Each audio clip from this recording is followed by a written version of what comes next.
Hello, everybody, and welcome to Dat Wrasslin podcast. I'll be your host today, Sheepshifter 23.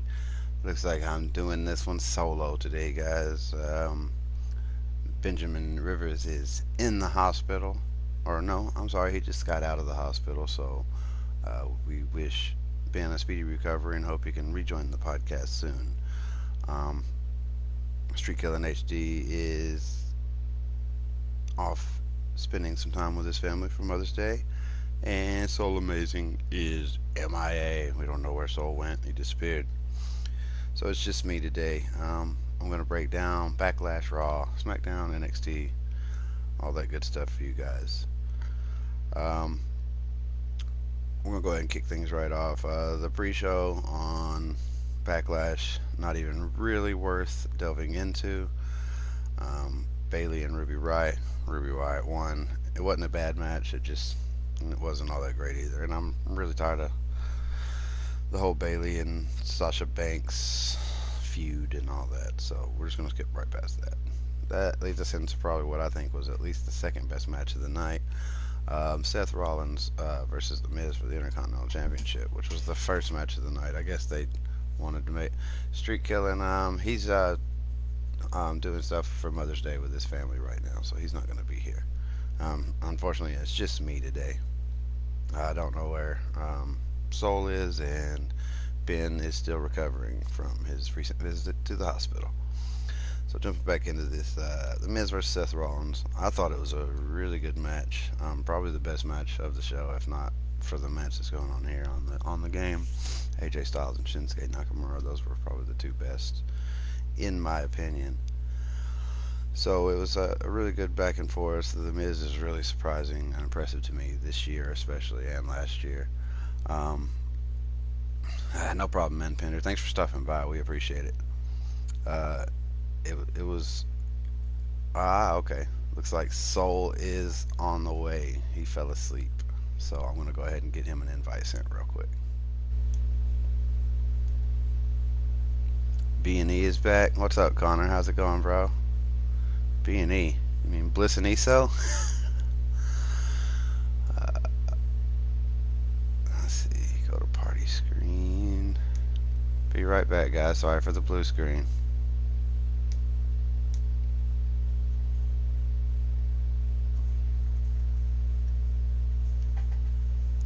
Just gotta find this Soul guy.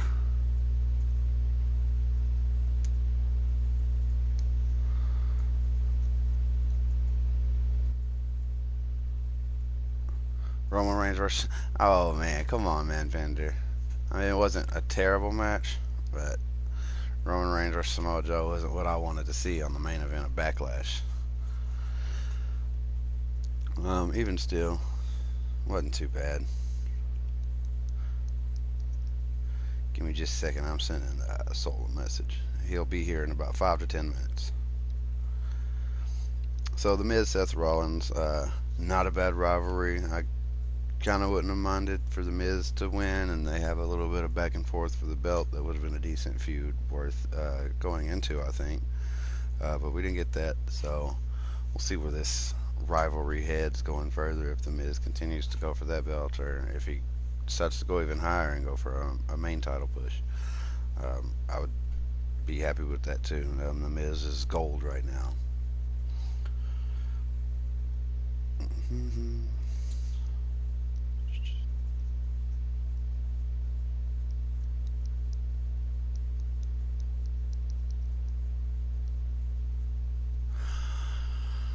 Okay, sorry, I had to send a message to Soul, make sure he's on his way. So the next match after that, the very great match between Seth Rollins and Miz was Nia Jax and Alexa Bliss. This match was not terrible, but I mean it was pretty average. Uh, I thought for a second that Alexa was going to win, but Jax retained, which was the right decision in my mind. I don't think it would have been wise to have Nia Jax lose with all the anti-bullying sentiment that's been going on lately. That would have been just completely detrimental to what they've been trying, the message they've been trying to put out. So moving on past that, we had Jeff Hardy and Randy Orton. Um, Man, I loved Jeff Hardy. There were some big spots. There was some good stuff, but it just it wasn't the greatest. It I don't know if it's those two or if it's that Jeff Hardy's just kind of getting up in the years. Um, I just it wasn't the greatest match, and maybe I'm wanting a great match too much from a star who's probably past his prime. But it's I'm a fan. That's what I want to see. Um, Moving on, that leads to New Day, Rusev Day, and everybody. The highlight of the show, I think, the Elias sitting in the ring getting interrupted by everybody, including Titus Worldwide, coming out with No Way Jose, which kind of maybe foreshadows a little bit of No Way Jose joining Titus Worldwide. So that could be interesting. See where that goes if he kind of grows his stable and you know maybe they get tired of losing and the whole stable turns heel. Something like that. That could be interesting. And then of course Bobby Roode shows up and practically does a glorious DDT out of nowhere. That led us to Daniel Bryan versus Big Cass. Oh goodness, what can I say about this? Daniel Bryan is a great wrestler, but Daniel Cass, what's that monster? How's it going, bro? Thanks for stopping by. We appreciate you visiting. Soul is on the way. We are missing two today, so that's a record. I almost thought I was going to have to do the whole thing by myself. Looks like Soul fell asleep, though, so it is what it is. So, Daniel Bryan, Big Cass. It wasn't the worst match of the night, I can say that. But it was very average, very meh, especially for Daniel Bryan. He could put anybody over. Yeah, that's fine, monsters. Just to have another voice probably wouldn't hurt. I'll go ahead and send you a party invite real quick, and then when Soul joins, we'll go ahead and set up the rest of it.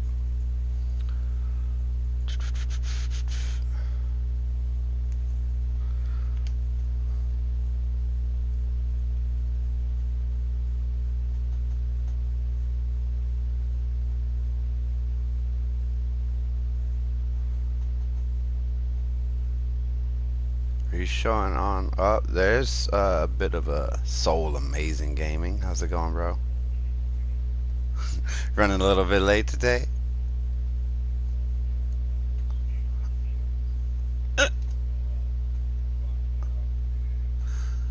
Don't do it.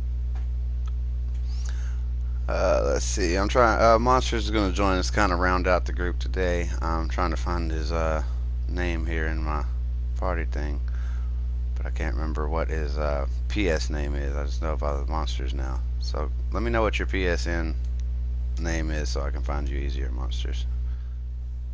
I've played with you a million times, but I can't remember it right now. So we were on the Daniel Bryan and Big Cass match. What'd you think about that there?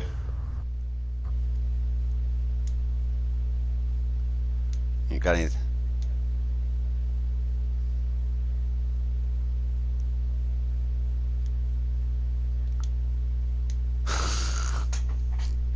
the midget beat down.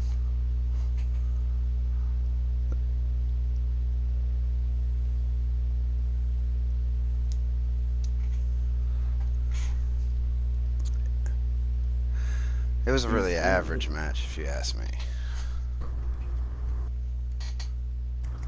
Yeah, that's basically the point when I say it wasn't that bad. Wow, excuse me. No, I mean, it was, like you said, pretty average. I mean, What's up, bit better, monsters? but I mean, What's going It's on? hard. It's hard to. What's up, Monster? It's hard to expect more from, one of the best in-ring guys, Daniel Bryan, high flyer, athletic, energetic, and going up against a big guy. Yeah, you're So right. it's kind of an odd matchup. It does move at But a different pace. I see what you're talking about there. So, it's definitely a and different piece. the crowd chanting "We want Enzo." That was pretty. I didn't expect that. That was just, I don't know, it was awkward, Was that just? disrespectful, maybe. Was it showing how disappointed they were with the pay per view as a whole? I mean, it was a pretty disappointing pay per view up to this point. Besides that, I mean, at this point, it wasn't even halfway through, and we did get the Seth Rollins and Miz fight, which is probably the best match of the night, in my opinion. The AJ Well, the reason Shinsuke. they were probably chanting Enzo is because it's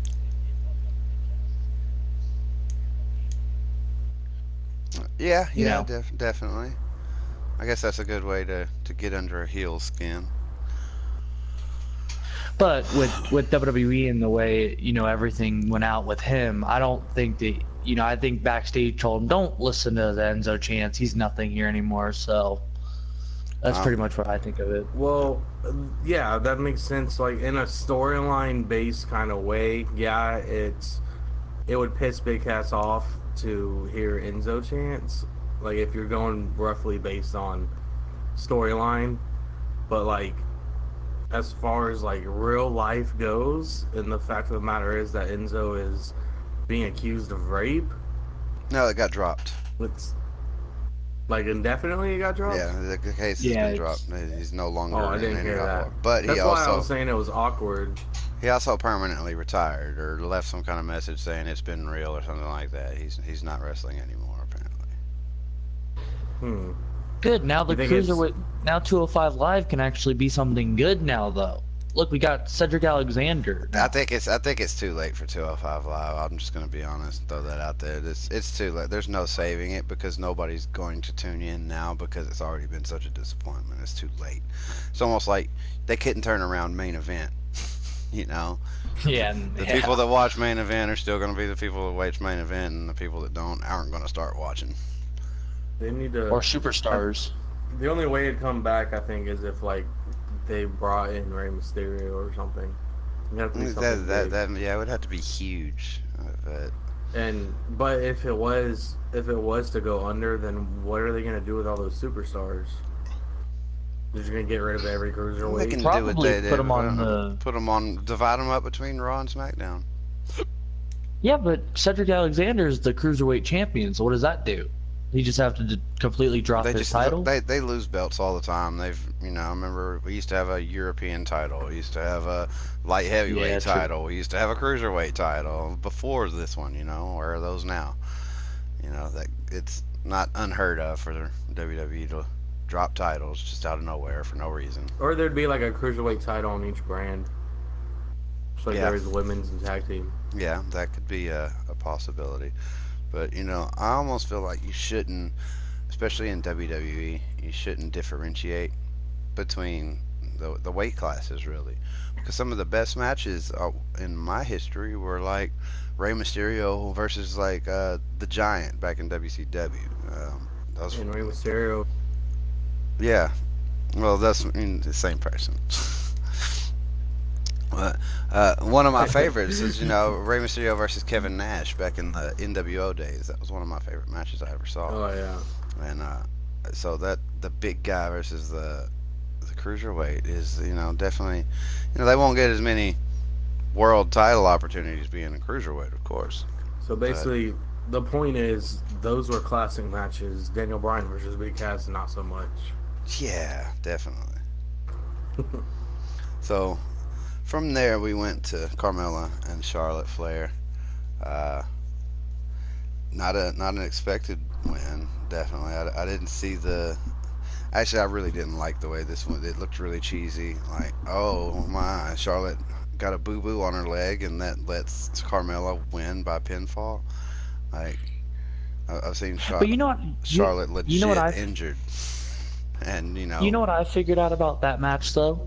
is that Charlotte and Seth Rollins have really crappy legs. How so? Like, because Seth Rollins' knee gets injured all the time, and so does Charlotte's. They both have really Well, crappy knees. Well, once you've got an injury, it's like twice as easy to re-injure that injury, and that's almost anything, concussions, anything like that. Yeah, that is true. Once you get one, it's more likely to get another one. So Yeah. that's kind of pretty much all that would be to me. But apparently she did suffer a real injury in a house show later, but Yeah. that's not Was a ruptured ruptured breast implant, and she apparently lost a tooth as well.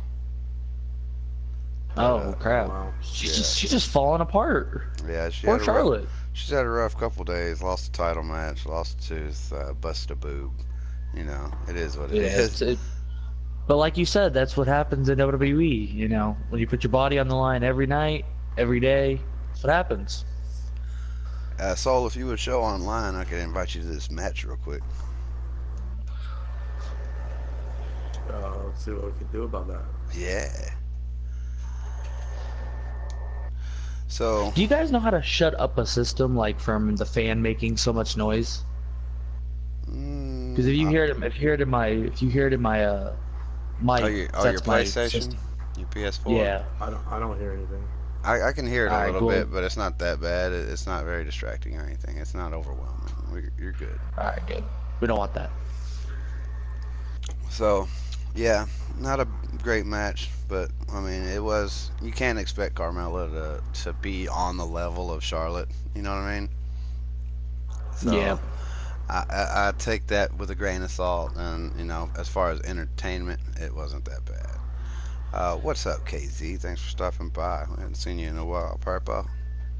You know what my goal is when is Carmella gonna lose that championship? That's my goal.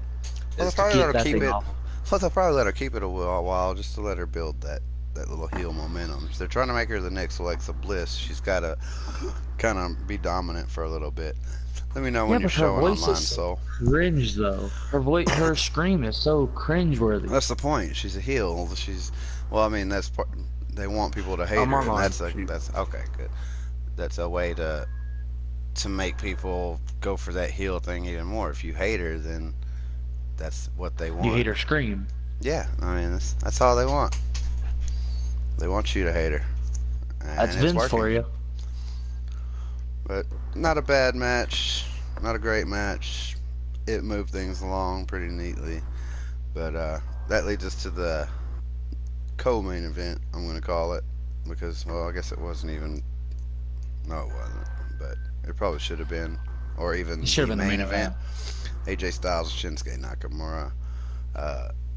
This was actually a really good match, back and forth. Apparently the fans actually chanted main event during the Yeah. match.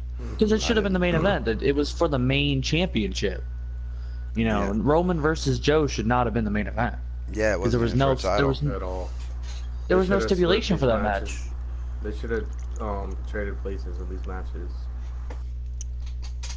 Yep, and a lot of gossip sites are talking about Roman Reigns is on the outs and he's not getting a push anymore and he's going down. And to them, I say, didn't he just win the main event of a pay-per-view at Backlash? He may have lost the Money in the Bank match to Finn Balor, but come on, he's still main evented the last pay-per-view and won. So if he would have lost, it'd be a different story.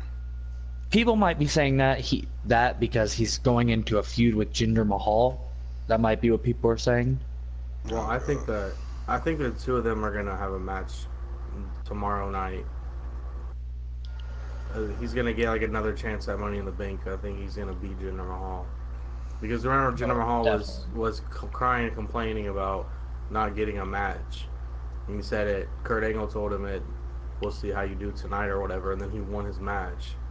So I think that because he interfered with Roman, that Kurt's gonna give him a shot at Roman Reigns. And the winner will get to go to Money in the Bank. Wow. Unless They're not gonna the leave Roman out of a pay-per-view. Like, unless they're Sunil not. Singh, like, or is that who that Singh brother is? Unless he gets involved and then Jinder cheats and then he wins. I don't know. It's either Sunil or the other one. It's Sunil, I Samir. think. Look at this Samir. guy, Sheepshifter. Oh yeah, got the custom going on. Represent, you know. So yeah, that was probably the best or the second best night match of the night. As far, I mean, depends on your opinion, I guess. But to me, it was the second best. I did kind of like the Seth Rollins and Miz a little bit more, but you know, I'm a big fan of the Miz this year. I don't think he can do any wrong. The Miz is gold right now. I don't have a character, so I'll just play as this guy. All right. Oh, that's fine. He plays whatever you want. How'd I get dropped to 84, by the way? Oh man, what'd you do? I don't know. But no, the AJ Shinsuke match, I think it was the best match they've had against each other so far in the Yes, rivalry. that's true. By far. But do you guys want to? I think there should be more weapons in this match, honestly. And I know that a lot of people. Whoops, I didn't mean to do that. But I know a lot of people. It was no disqualification. Why not bring weapons into it? The WWE's went from what the now that they're in the generally PG era. avoid weapons. Yeah. In general. Like, Like I yeah, steel remember, chair and table is about as far as they go. yeah, I remember they had that one match that was supposed to be somebody had there was a chainsaw or something, and it was the worst match I ever Dean saw. Ambrose. Yeah, that Dean Dean Ambrose Ambrose versus Brock chainsaw Lesnar. match. Oh my god, that was Yeah. terrible. I'm still waiting for Dean Ambrose to cut Brock Lesnar's head off. All right. So yeah, they've really Well- went kind of really low key with the whole no disqualification matches and stuff like that. They won't even do Well, I headshots think- with chairs. So. When it first ended, I was disappointed in it because they had such a great match. I wanted a decision, but then it clicked that the whole idea behind it even being a no disqualification match was so that it could end that way. You know what I mean? Yeah. It's like, well, they didn't get disqualified, but neither one of them can perform because they hit each other in the nuts. Like, it was their way of not having a decision, and so that they can continue on and face each other again. And my prediction is this is eventually going to end with Shinsuke finally winning. I don't know when, maybe at Money in the Bank, but eventually that's how it's going to end. Shinsuke's going to get a title reign. Yeah, he's gonna have to. You don't just throw somebody under the bus like that unless they're Roman Reigns. Well, I did hear a rumor that the final match is going to be a ladder match at Money in the Bank to, hoist up the belt, and whoever gets it gets it. Well, You know? maybe. That could be good. Yeah. So moving on, that leads us into a match that probably shouldn't have even been on the card, in my opinion, or it should have been done differently. It was Bobby Lashley and Braun Strowman versus Kevin Owens and Sami Zayn. I mean, based on Braun Strowman's previous booking, you could probably say that you would have been better served to have this match, Braun Strowman versus Kevin Owens and Sami Zayn, and just leave Bobby Lashley out of it. Because if you're booking Braun to be the monster that he is, I mean, shouldn't he be able to take on Sami and Kevin just like he did the Bar? Yeah. But I think Vince wants Lashley to be the dominant one now, not Braun. I think he's trying to get Braun out of the dominant position and move Lashley into the dominant position. No, Braun's got way too much. He's got. WWE doesn't always listen to the fans, but I think they're listening to the fans when it comes to Braun. I think he's going to get a huge push this year. Probably even a title. He's going to hold one I of the hope. belts I this love year. Braun Strowman. Braun Strowman's great. And after the terrible promo Bobby Lashley did, I know I'm skipping ahead a little bit, but I don't think Bobby Lashley's going to be anything to worry about. As much as I want him to, I'm right now. I'm more afraid of his sisters than I am him. That made me very angry. So that was a pretty bad. But let's save that for when it's that time. it wasn't a terrible match. You know, I almost like to watch Braun Strowman. You know, I'd watch him wrestle a pillow. I think it's pretty great because Braun is just great. Um, but Yeah, but I don't it feel served no like purpose. It didn't belong on a pay per view. I don't feel like Braun Strowman is in his dominant form like he was when he first left the Wyatt family. How I feel so? like He just won the tag team championships with an 11-year-old. He's even yeah, stronger but than he was when he left the Wyatt family. okay, When he so left the okay, Wyatt so family, he got hold on. When he left the Wyatt family, he got into a feud with Roman Reigns and lost a few times. He beat Roman yeah, but Reigns a few times. he flipped an ambulance over and Well, I freaking think flipped what production trucks I'm over. super glad they got away from that because I was sick and I tired of think seeing That Braun was so Strowman great. flip something over every week, and they got so bad because every time he was flipping something over, it would land so that you could tell nobody was getting hurt. You know I that. don't care. It was still I think it was still awesome. I mean I know it's fake, but it's still awesome to see Well, a character they started looking get so that bad to mad me. over getting fired that he flips over the production trucks. I guess that's one way to look at it. I mean, yeah, that's cool, but it started getting bad. The production truck was fine and stuff like that, but what was it when it was the scaffolding with Kane and Brock Lesnar? yeah, that That was terrible. that's when I started saying, okay, guys, you know, if you're gonna flip something over, at least make it, you know, believable, or if it's not believable, you know, at least make it look real. But Yeah, true.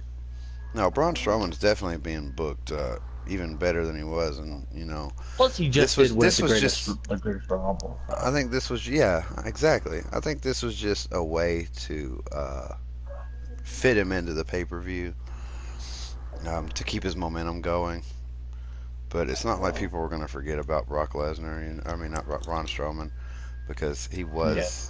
he did just win the greatest Royal Rumble, and I mean, he's probably got the biggest pop out of anybody going right now. I just wish he would come out with a title belt at least. Yeah, I think that's what I was about to point out. they're gonna That's what I hold was about to that point out. until the next Rumble. He's gonna, you know, either drop it or retain it at the next Yeah, Greatest but Royal Rumble. yeah, but can he defend it? No, I don't think so. Like, Not Not until defended, but I wish he would at least have it, like when he comes out to the ring. he has the trophy. yeah, he brought the trophy with him, which was a bit odd. I didn't understand that so much. Whoa, bro.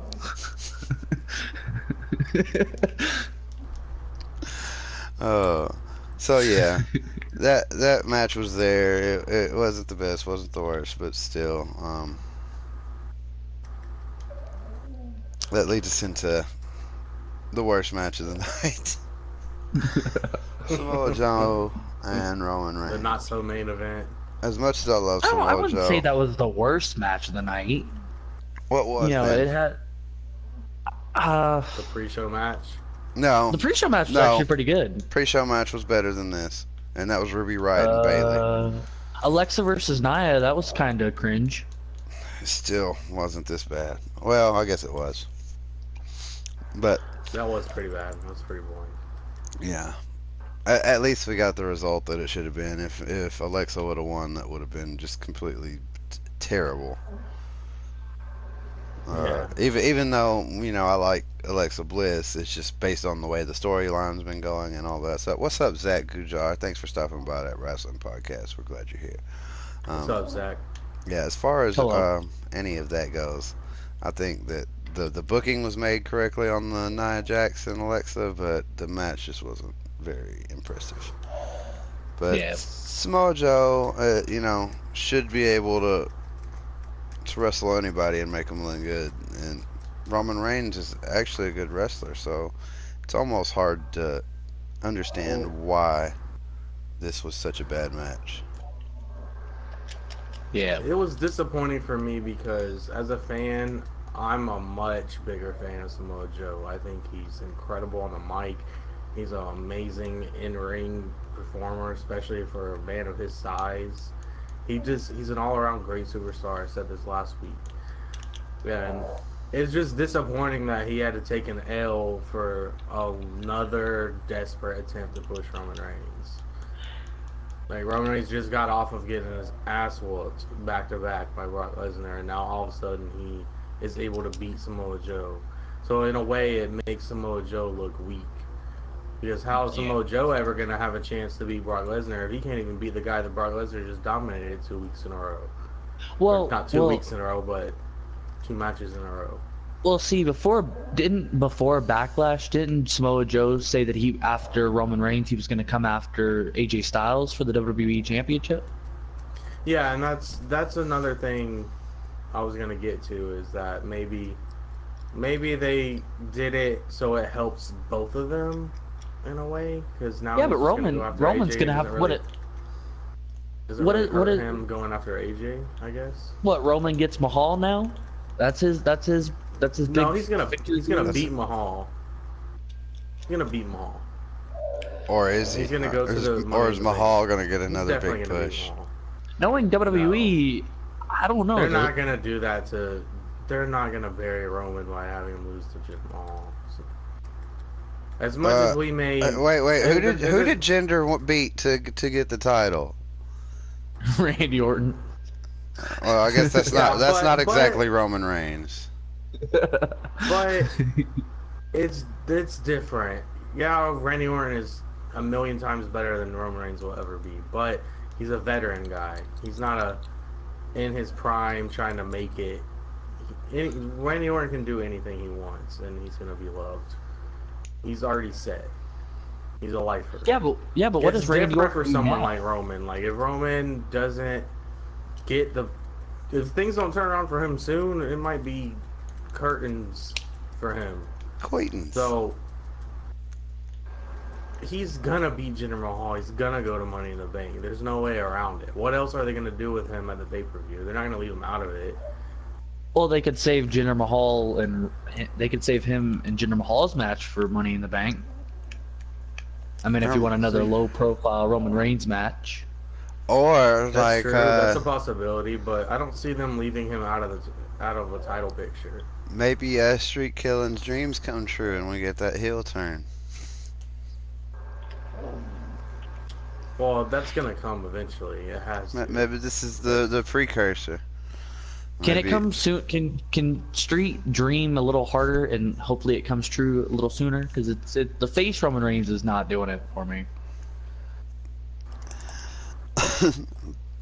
I don't care much for Roman Reigns right now. I don't hate him. I kind of it's WWE's own fault. But yep. But that was Backlash. All in all, probably the worst pay-per-view we've seen this year. Yeah. Yeah. So, it shouldn't even have been a pay-per-view, honestly. It should have just been. They should have skipped this pay-per-view if they were going to go like that. It was the first co-branded pay-per-view of the year too. And yeah, maybe that's going to be like a huge thing. And one quick question. So good. One quick question. What did WWE get from Saudi Arabia? How much money did they make? They made a lot of money off that, right? It's been undisclosed, but they say like the number is ridiculous. Like it's well, then why don't they just bring back Pyro since they have that much amount of money? Why don't you just because they still have to save money. They've got investors that they have to say, well, we're still going to save this much X amount of money so that you can do X amount of things and you guys will make X amount of profit. They don't have to do it every like Raw and SmackDown, but just do it for pay-per-views. Well, they do for some, but I mean, generally for outdoor arenas is where they're going to do it most of the time. Is it part of the reason they don't do that because of risk of injury and such? No, they took it out purely last year. They took it out last year purely for cost reasons. They spent a lot on pyrotechnics aren't cheap. They probably spent more on pyrotechnics than they do on some wrestlers. Like the very low on the pay scale wrestlers, they probably spend more on pyro than they did on them. So What the heck? Come on, Joker's throwing reins in here. But yeah, I'm not really concerned about. I mean, pyro and stuff like that's not that big a deal to me. I mean, I guess it might be cooler if I were at live shows, but I mean, on TV, I'm not really concerned about the absence of pyro. It was really only a big deal for Kane and Goldberg back in the day. Right? Other than that, I was like, who cares? Or DX, you know, the big X fireworks. Well, and Shawn Michaels had a pretty good one. The things that went across the ring when he did his. Well, Brock Well, the- Lesnar now just looks retarded whenever he does his entrance. No, but if He you're has gonna to, like, if you're swing talking his about arm. pyro, the greatest pyro that they ever had, in my opinion, was Randy Orton's back in the day when it rained fucking sparks all down the ring. Yeah. Yeah. That was gold.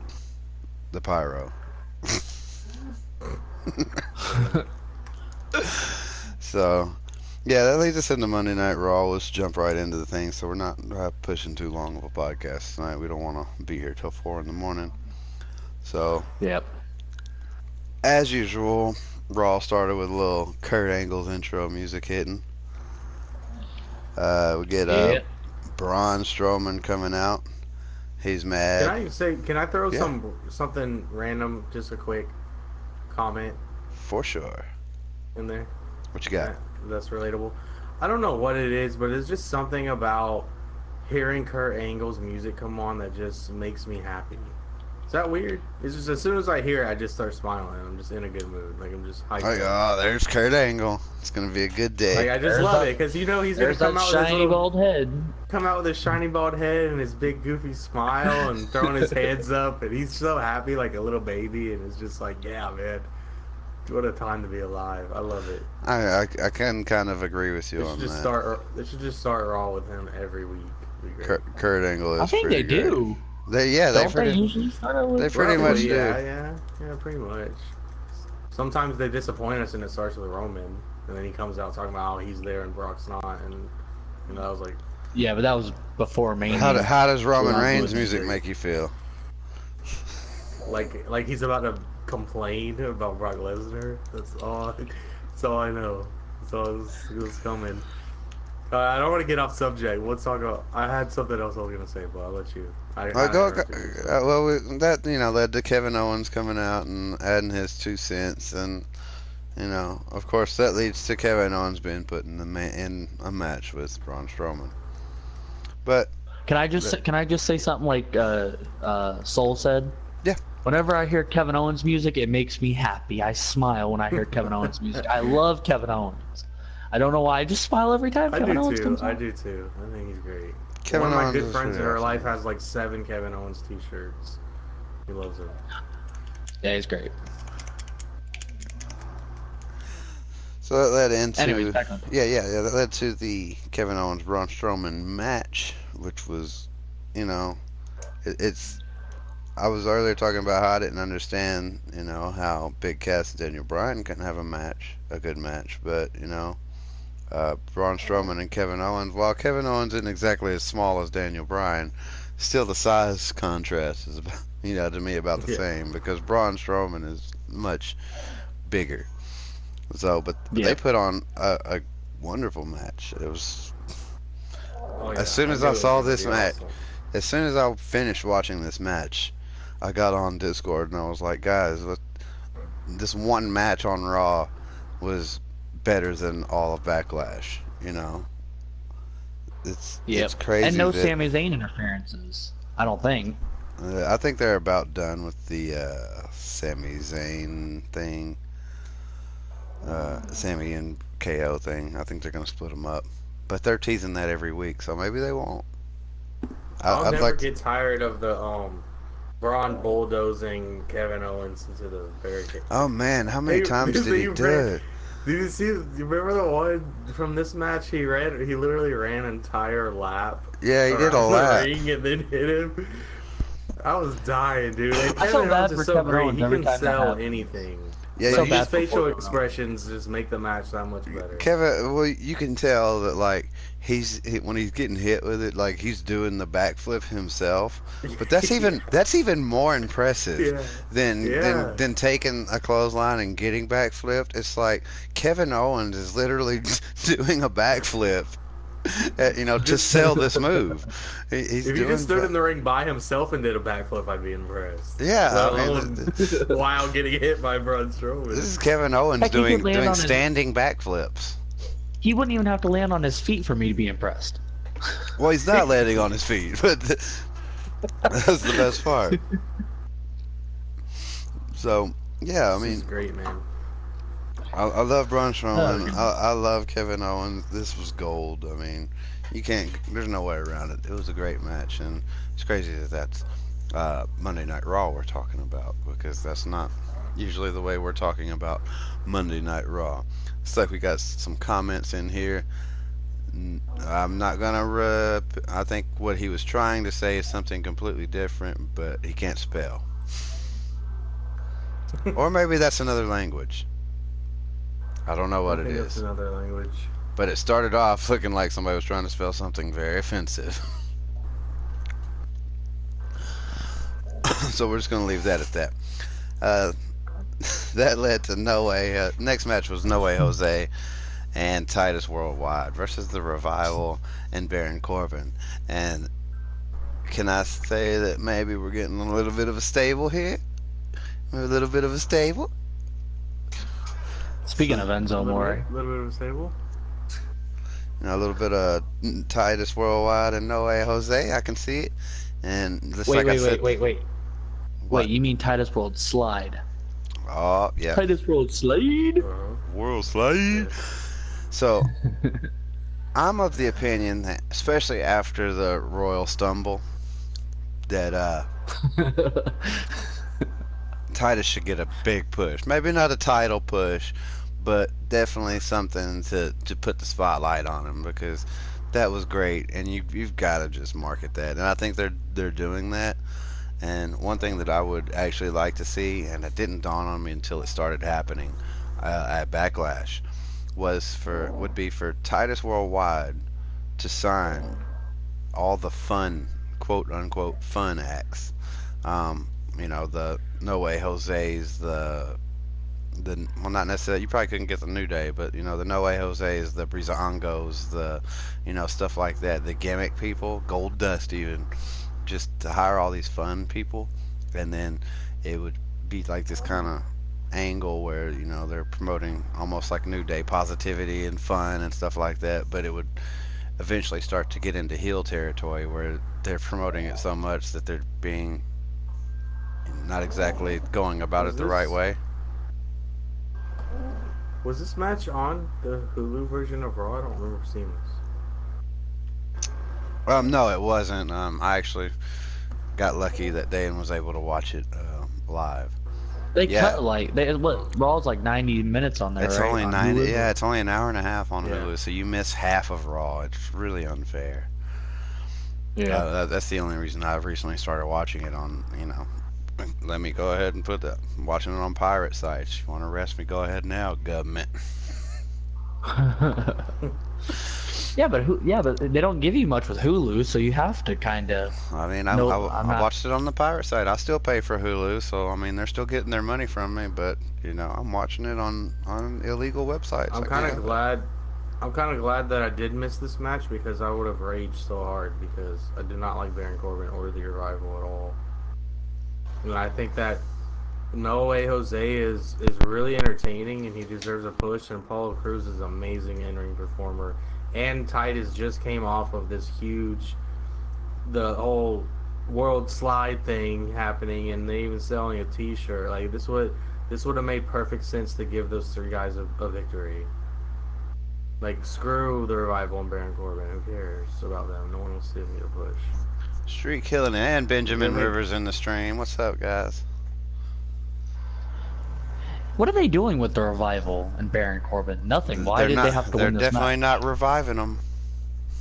No, it's bullcrap. Like honestly, that was just such a waste of a match. Like it would have made so much more sense to push No Way Jose and Titus Worldwide. But the reasoning, the logic I'm assuming been behind around this longer, they booking deserve was that, more. well, no, they're trying to give, which I don't understand because nobody's a fan of him, but they're trying to give Baron Corbin a push.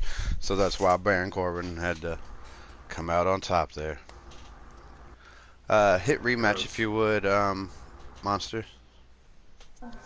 Sorry about that. Oh, you're good. Street saw the amateur hour in the beginning. Yeah, it was just solo dolo for a little bit there. We hit the wrong thing on the game. Yeah. So that led to the Money in the Bank qualifier match between Ember Moon, Sasha Banks, and Ruby Riott. This was actually a good match. I don't remember. Was there a there wasn't anything between Bailey coming out there. Oh yeah, it was. Wasn't there? Bailey came out and attacked and tried. Yeah, Bailey came out and tried to help Ruby Riott, or not tried to help Sasha because Absolute Riot Squad was attacking Sasha. And in the middle of all that, Ember won, which was correct. I think that's the way to book that because, well, that's the only way they're going to book it because they're going to keep the Sasha Bailey thing going for probably 2 years. I don't know because it's never going to fucking end. You know what I think's gonna? Oh my goodness, I'm about to tap out the soul. I just tapped out. Whoops. What I think is gonna happen is I think that they're gonna put Sasha and Bailey in the women's Money in the Bank match, and I think it's gonna come down to Bailey or Sasha winning the women's Money in the Bank match, because one of them's gonna like push each other off, and then it's or they both might lose because they're gonna like get so into this rivalry that they're gonna take each other out. Well, you can't have Sasha won't be in the Money in the Bank because she already lost. Oh yeah. Never mind. Yeah, Then can we please ignore that idea, please? Sure, no problem. But yeah, But you never know. You never know. It's Vince. He might give her another chance. I think Ember Moon is a big person that could probably win it. I think Asuka's probably going to be a big potential if she's not already champion by then. Yeah. But I don't think she has a championship match, does she? No. Hear about what now? You guys didn't hear about the big Bailey heel turn coming up soon? Oh God. No. No, I hadn't heard about that. Is there some more news on that or something, or are you just trolling? It's coming up. It's coming very soon. Yeah, he's just trolling. I think it needs to happen, honestly. No, it doesn't. Because Thank you. why? No. The hugger thing needs to go away. It needs to die already. Then who are the little girls gonna? How are we gonna get little girls to watch wrestling? Dakota Kai. Yeah, exactly. Dakota Kai, oh my God, Shayna no. Baszler. We're not, that Dakota Kai that Dakota Kai stuff is so bad. Just like Bailey's hugger gimmick. That's so bad. You probably thought the same thing about Bailey in the NXT. No, I don't. It's so bad. I understand the Bailey thing. I can get it because It's so terrible. Look, no, you don't have a 10-year-old daughter, okay? Your 10-year-old daughter can be a fan of Sasha Banks. I She can be call herself a boss. I'd whoop her ass. If If my daughter started acting like Sasha Banks, I'd kick her ass. She's gonna get grounded.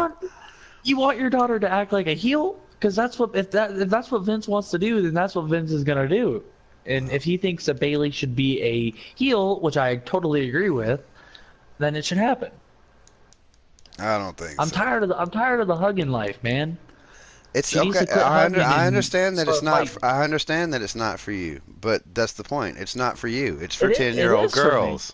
It No. is for me. You know what? Bailey's gonna go full blown Miley Cyrus by the end of the year.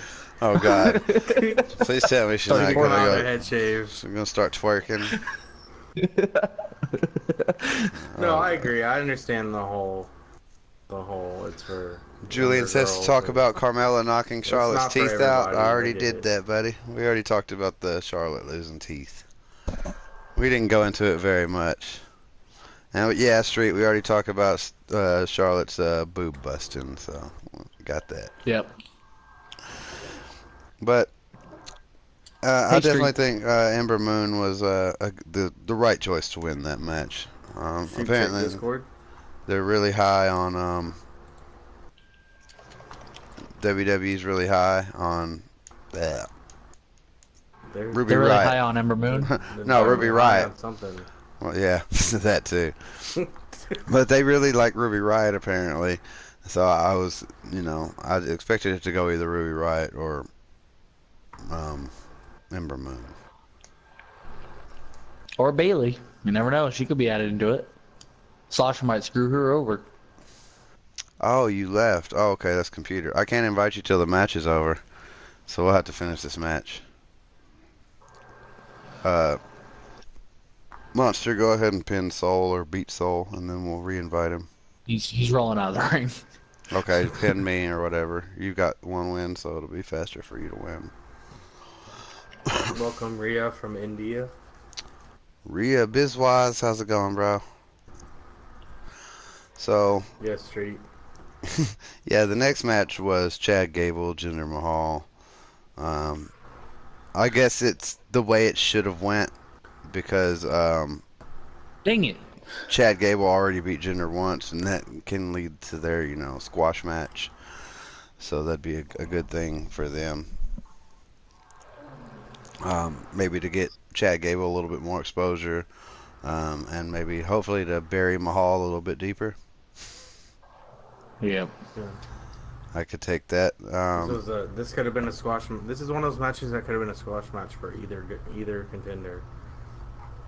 Yeah, and I think that it wasn't bad. It was a lot better than I expected. Yeah, well, I mean, yeah, we're on Raw. We had to do Backlash first, bro. Yeah, but I think that Chad Gable, I mean, he could take a win or a loss and still be great, but I don't think he should be losing to Jinder Mahal. The only reason he lost is because he already won. That makes him 1-1. That means that there's a tiebreaker. Yeah, but now Jinder's dealing with Roman, so what the heck what does Chad Gable fit in all of this? Well, if maybe he's gonna turn into a triple threat. Yeah, or if they drop that Something, whole you never thing, know. at least it doesn't, they're on even terms, I'm gonna need another invite, by the way. Yeah, Right. I'm fixing to invite you guys. Alrighty.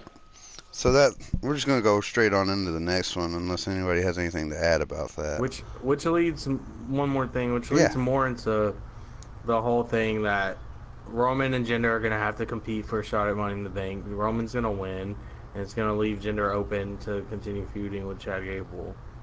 Well, can I add something real quick? Yeah. What about Jason Jordan when he comes back? What about him and Chad feud? I don't want to see that. I don't. Because I heard he's faces right now, but so you want to I see, don't. but I you don't want to see that. Roman, Jinder, and Chad? You want to see that? No, we're not saying we want to see that. We're saying that's what's going to happen. We're Yeah, predicting. we do. Yeah, but yeah. Yeah. I don't see Jason Jordan and Chad Gable feuding.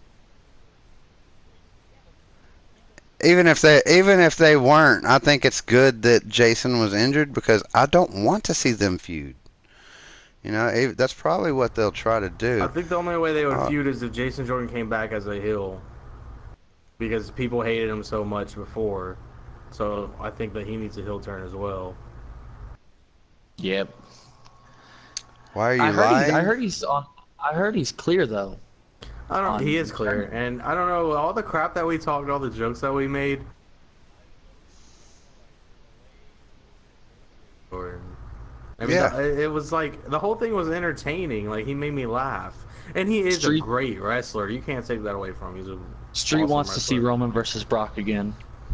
And what does Julian mean? Julian says, "Why are you lying? What are we lying about? We don't lie here. We only speak the truth at Dat Wrasslin podcast." Exactly. But yeah, I don't have any problems. I just don't want to see a feud between Chad Gable and Jason Jordan. I mean, No. it's been so long that it's not even, Yeah, we just forgot about American football. Yeah, you mean those guys were a tag team? What? Yeah. What happened? What was American Alpha? That was just two random guys. Yeah, that takes us into Heath Slater and Rhino versus Drew McIntyre and Dolph Ziggler. This was another one I don't think was on Hulu. Was this on Hulu? I don't think so. I don't think so. That's probably unfortunate for you. Yeah, very unfortunate. I like everybody involved in this. I mean, I don't know about Drew McIntyre. He's all right, I guess. I like what he's doing now. But the other three, I love the other three. So yeah, I probably will look this up and watch it just to see it. Oh, Street getting called out here in the stream. Street said Backlash was bad, but in all his streams he says it was good. What's going on there, Street? Uh-oh. Little contradiction? No. Let's But not pick yeah, on Street. Come on. Ziggler and McIntyre, I like the combination. Well, he's a wrestling fan, so he's pretty confused. I mean, we all are. Because I don't want to hurt little wrestling fans on stream. Oh. Yeah, I do like Dolph and Drew. I like unlike the creative team. I like the zigzag Claymore finisher. I don't care for them burying Rhino and Heath Slater again because that seems like a worthless victory. I mean, because they've been buried by everybody else. It's like What are they gonna finally like Keep split? losing to everyone. yeah. I'm scared of them to split though, because I feel like they're gonna get buried even more if they're Yeah. alone. Yeah, I mean, much I love Rhino and Heath Slater, I don't think they'll get any big pushes anytime soon, especially as loaded as all the rosters are right now. As many people are already, ready to get their pushes. They probably get bigger matches at like live events. Probably where they get a lot of their shine. And at least it's always, I mean, it's still a good thing that they're on live television almost every week. You know what I mean? That alone is saying something. So, McIntyre and Ziggler. Someone like the Revival just coming off a win, and these guys can't get a win, just boils my blood. Well, the Revival win doesn't really count as like an official tag team win. It's a six-man tag, so win. yeah, it is. Once they go back to teaming just the two of them, they'll start losing again. I don't think they have any plans for the Revival. They can't win without Jinder Mahal. I don't think they have any plans for them. I mean, Hope not. I think right now it's. I mean Baron Corbin. Why did I say Jinder Mahal?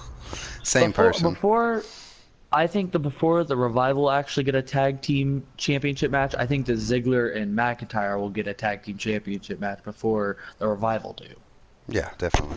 I hope they do get a tag team match. I'd like to see them versus the Deleters of Worlds. That would be an interesting matchup, I think. What's their tag team name? The Deleters of Worlds? Oh! I thought you were talking about Drew McIntyre. Them against who? The Deleters of Worlds. Against Dolph and Drew? Yeah, I can see that. Yeah. Is that what they're calling Bray Wyatt and Matt Hardy? The Deleters of Worlds, yes, it's amazing. I thought they were just Matt Hardy and Bray Wyatt. No, Deleters, Eaters of Deleters of Worlds, it's amazing. It's the best thing ever. This makes their what do they call that? The freaking Hardy compound match they had completely worthless. No, it made it completely How? It made it worthless. Because when he put him in the water, the lake of resurrection, whatever goofy shit he said it was, but that water that he dumped him in, reincarnation. Yes. Yeah, he was reincarnated as an ally of him. So that's why they're friends now. That's why they had that match. It's just like how Sheamus and Cesaro fought and then became best friends. Oh gosh, let's not have that. I'm ready for Sheamus and Cesaro. That was the best thing that could have ever happened to Sheamus or Cesaro. Yeah, but What's up, Mauricio Cortez 702? Thanks for stopping by. But what? Cesaro needs a singles push. Please. Maybe, I think but he'll get one soon because Sheamus is supposed to retire. yeah. Sheamus has spinal stenosis, just like don't say thank you. He has spinal stenosis, just like Edge. He's gonna be forced to retire. Spinal stenosis is terrible. I didn't mean it like that. But You're glad Sheamus is hurt. No, I'm not glad that Sheamus is hurt. I'm glad that finally Cesaro will get something that I want. I want Cesaro to. I mean, I don't want him to be taken out of the tag team and thrown into the garbage can. No, I want him to be taken out of the tag team and put into something that he needs to be put into. Be the But Swiss Superman. here's the thing. Who's he gonna jump in front of line for to get that push? Because aren't there probably there's at least 10 people. Well, at least I'll cut it back. There's at least 5 people in line for each title that I could say. Yeah, you know what? He can uppercut every one of them and take their spot. I don't know. 'Cause if you're talking about the main title pitch, I mean, what? Give me a title. What title should he go for? Intercontinental. I could see him having some good matches with Finn and Well, he's been on United States champion. And he did pretty good at that title. Yeah, okay. I can see the United States title because, I mean, as much as I love Jeff Hardy, he's not doing it right now. No. God. Heck, Cesaro versus Brock Lesnar. Why can't we see that? No. I mean, Not good enough. Roman versus Brock freaking was good enough. I mean, yeah, we got it, but it's over. Give Cesaro that spot. Cesaro's not a main card kind of I'll be right back. Put him in the Money in the Bank match. He's not a Universal or WWE champion kind of guy. I don't think Then I just don't understand them because why did they bring him to WWE just to be put in a tag team and then completely let him go once he's done with the tag team division? Well, I'm not saying that either. I think he's a mid-card champion. Yeah, true. But not just Like, mid-card. who's gonna be like, oh, I can't wait for Sunday night. It's Cesaro versus Brock Lesnar for Universal Championship. Like, no one's gonna be excited. I would be about hyped for that. Sign me up. might- Take my money right now. A very low amount of people would be excited for it. This is supposed to be He got a produced massive to the pop. masses. He got a massive pop whenever they were doing the whole Fatal 4-Way for the #1 contendership to face, was it, I think, Roman at Payback, whenever AJ Styles won. He got a massive pop when he returned to that. Well, that's your personal opinion, though. You got to think about this on a bigger scale and the masses of millions of people and who the main community of viewers are. I mean, it's children mostly is who they're trying to portray the entire WWE around. They just had Braun Strowman win the tag team titles with an 11-year-old boy. Come He was 10, on. wasn't he? 10, 11, whatever. I mean, True. it's all man. about Yes, mass that's a very good production. point. That's a very good point. But still, And come on. no kid is like, I want to see Cesaro. I want to see Cesaro. I want him to face AJ Styles for the title. Like, I don't know. No, he's I not don't on. like, and don't get me wrong. I love Cesaro. I think he's great. I think he's hilarious, and he's definitely a great wrestler. Awesome guy. Well, I'm just speaking from like WWE's point of view. But then Yeah, again, if Jinder Mahal and Baron Corbin can win titles, anybody can. Anybody. I agree James with that. Ellsworth could still James Ellsworth still has a chance to come back and be a champion. I can, So, anything yeah. can happen. I think it's women's champion on that time, though. So that's not. Cesaro wasn't even involved in this show, so let's jump off the Cesaro train here. Not a member of Raw. Not even apparently, on so let's Raw. move on.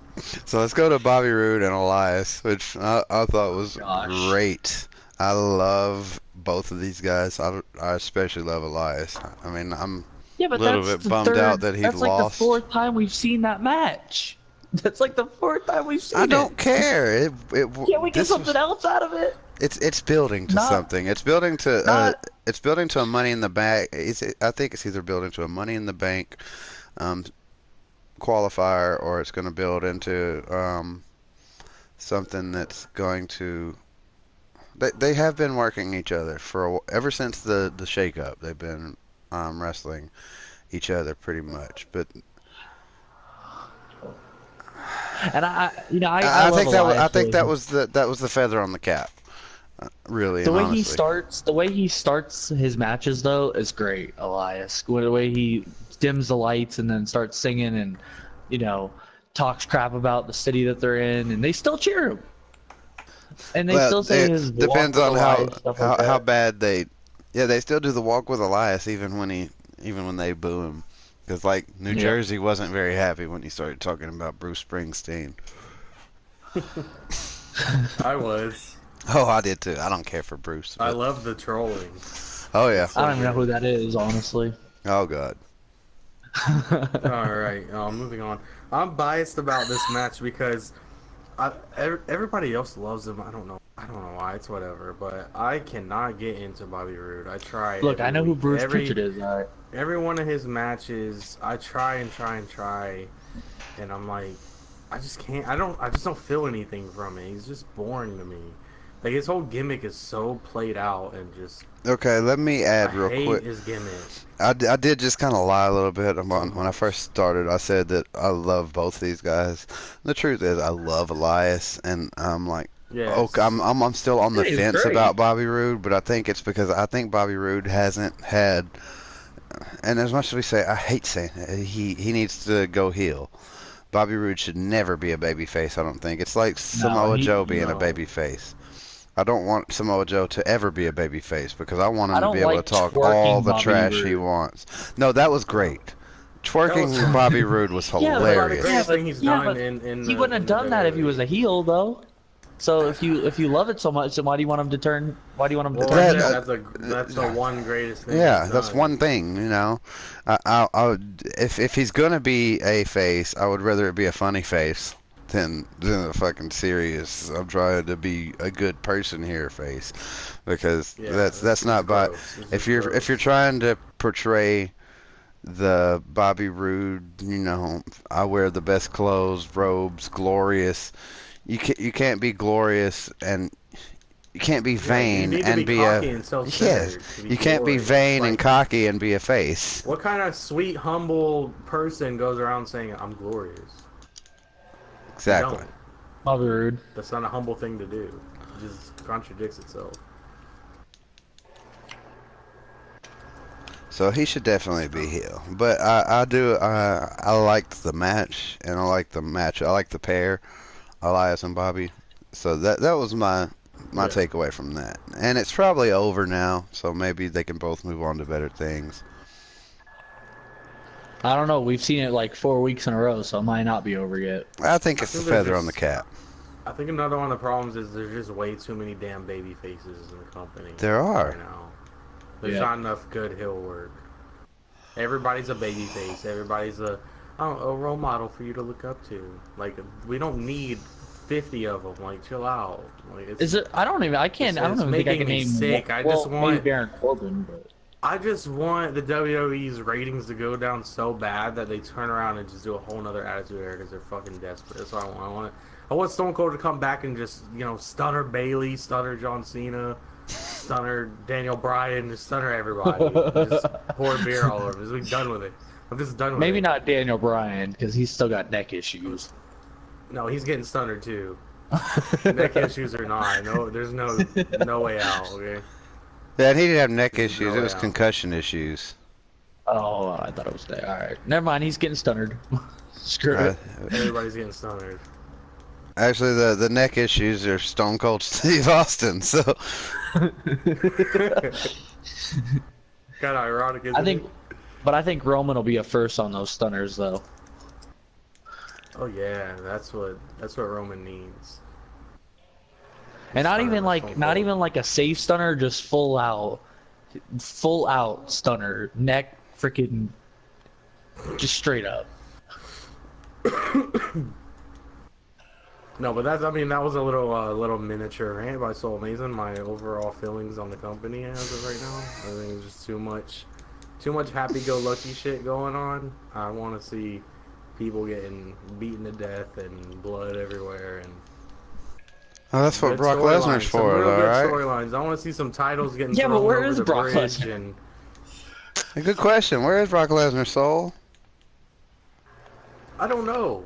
I don't even know anymore. Like, I thought the whole thing was just storyline to build up this whole thing, and now he literally has disappeared. Like, they're not even saying his name.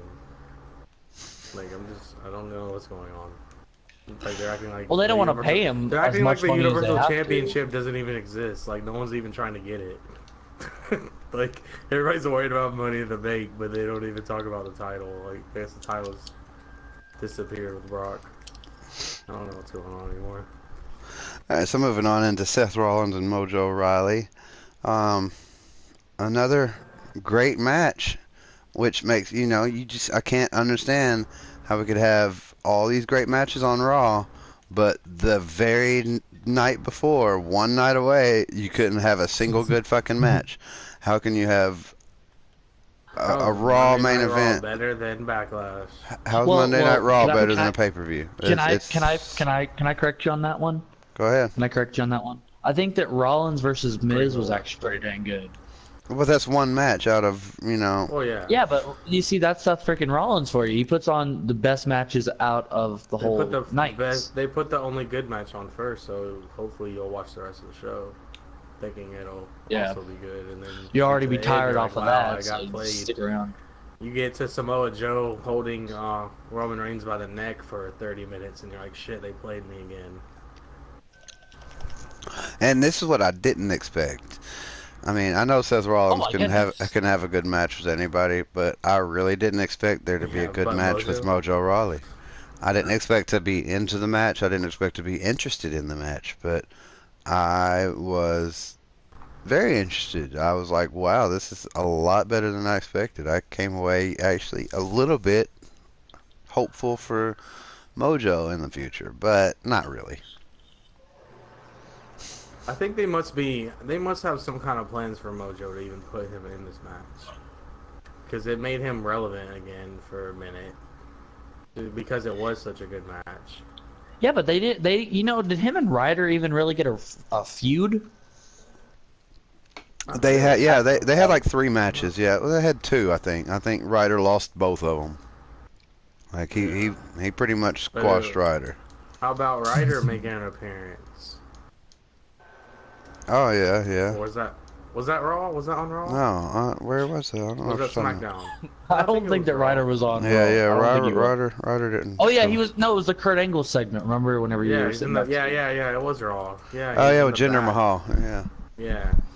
yeah, you're That right. was kind of shocking to me because I hadn't seen him in so long. I thought he So was Street gone. says Vince was upset and told everyone. I don't know what he's talking about there. He said they have a better Raw because they realized Backlash was shit. So Vince was a bit upset and told everyone. Oh, okay, that's why. Okay, yeah, that's why it was better. But we do have well, that's a little bit of a rumor thing, so I'll save that for later. Um, yeah, Rollins was good. Raleigh was good. It was a little cringy when he was like, uh, Monday Night Rollins instead of or Monday Night Raleigh. I thought that was like, okay, that was pretty much the obvious way to go, but either way, it worked out. It was a good match, and It did its part. it was better than expected. It exceeded my expectations. So then we got the Deleters of Worlds versus the former Mr. Raj. Also, did not see this match, and this. Now I understand why I was watching Raw last week, and I'm sitting there like, did they forget that they have tag teams? There's no tag team matches. Yeah, so yeah, I can see where you thought that. Like almost all that was All it's the left tag off team the matches are show. left off of it. But they didn't. Dallas and Axel actually didn't do bad here. Really? Yeah, it wasn't a bad match. It was pretty average to be honest, but I thought it was a squash. yeah, it's supposed to be. But the thing that they don't look too I don't great. consider matches like this squash. I consider squash matches. Well, what's a squash to you then? Because a squash is No not getting names. much moves into it and then ending I the match. consider squash is like the random people the Bludgeon Brothers are wrestling. Yeah, a squash match is generally like a no name talent. This match to me is more like they So were squash jobbing. match because Alice and Daxel or Alice and whatever their name is, they're not really that big of a name anymore without Miz. Well, They they're are, but they they- still are. well, the thing is, they're still on a pretty prominent spot on TV. So I mean, they still They come get out to no, another performer's music. exactly, but they still have But they're little still backstage on segments Monday Night every Raw night. live. They're always doing something. They were on the last pay-per-view. I mean, they're always in something. You know, it may not be a big thing, but it's kind of like Brazongo. You know, they're not always making a big impact on the proceedings, or they're not always doing amazing things in the ring, but they're always there. You know, you can always count on there being like a Brazongo segment or some little segment backstage with something silly. I mean, it may not always be Brazongo, but it's kind of like that's what I'm saying. You know, it's Brazongo or it's Alice and Daxel or it's Gold Dust or, you know, those people are always there. They're never not there. You know what I mean? Yeah. But this wasn't, you know, necessarily anything, you know, amazing, but I think it kept everybody where they needed to be and maybe gives Bray and Matt a little bit more time to work on their chemistry because that's what's missing right now to me as far as them as a tag team. Then we went to another Money in the Bank qualifier: Roman Reigns, Sami Zayn, and Finn Balor. This was the unexpected part of the night. We all probably thought that Roman Reigns was going to roll over everybody and win I this. did. I was gonna rage because I'm tired of Finn Balor getting screwed over. Yeah, I almost thought, man, I can just go ahead and go to sleep now because I already know what's going to happen here. But I'm glad I didn't because Finn Balor pulled it out and took home the W. I'm glad Finn won, honestly, because I think Finn needs to be doing more than what they have him doing. You know, like, was he even on I Backlash? think, I don't remember him being on Backlash. Who? yeah, he was the Finn first was Finn Yeah, match. on was yeah, was first match. Finn was on? No, that was No, Miz. that was Miz and Seth Rollins. Finn wasn't on.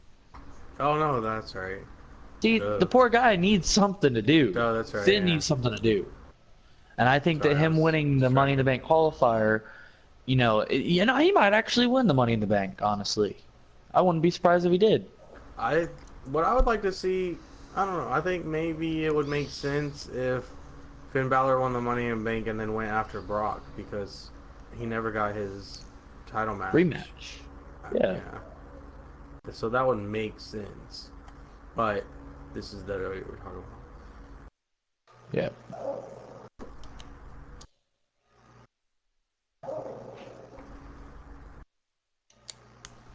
Cheap. Yeah, I'm just reading here, seeing if I can find any good input. I liked Sami Zayn in the match. It was that. Me too. I think Sami Zayn deserves a little bit more too. Like, Well, I he like will Yeah. be, Sami but Zayn. I always have. he's got to keep that thing going with Owens. Um, Man, I don't want to see another Kevin Owens and Sami Zayn feud. I just don't. I Me don't. I neither. love Kevin Owens. I love Sami Zayn. I liked their feud in NXT, but I was almost disappointed by it at the same time because I like their friendship, and I'd rather continue to see that on the screen. Um, I especially genuine friendships. Um, I understand breaking up tag teams and stuff. You know, it's fine. It's understandable. It's necessary. But the big thing is that um, I hate when they break up tag teams that are, you know, genuine. You can tell they're real, genuine friendships because it Yeah. doesn't. It You can tell that it's fake. You can tell that they're still friends. Um, like Sammy and Kevin, you know, I could tell that it was 100% fake, and I guess they still act like it sometimes. But I could believe the Jericho and Kevin Owens thing a lot more. Is what I'm trying to Yeah. say. Just like when they broke up the Hardy brothers back in the day, you know, that was the Hardy Boys. That kind of was like it didn't make sense to me, and it never does. Like if they're if Nope. the Nope. chemistry is that good, why break it up? And that's one of the biggest reasons I think that the New Day should not break up. And a lot of people want the New Day to break up, and they're tired of the New Day, whatever. Um, Well, you you can't deny that chemistry, and they're stronger together than they are apart.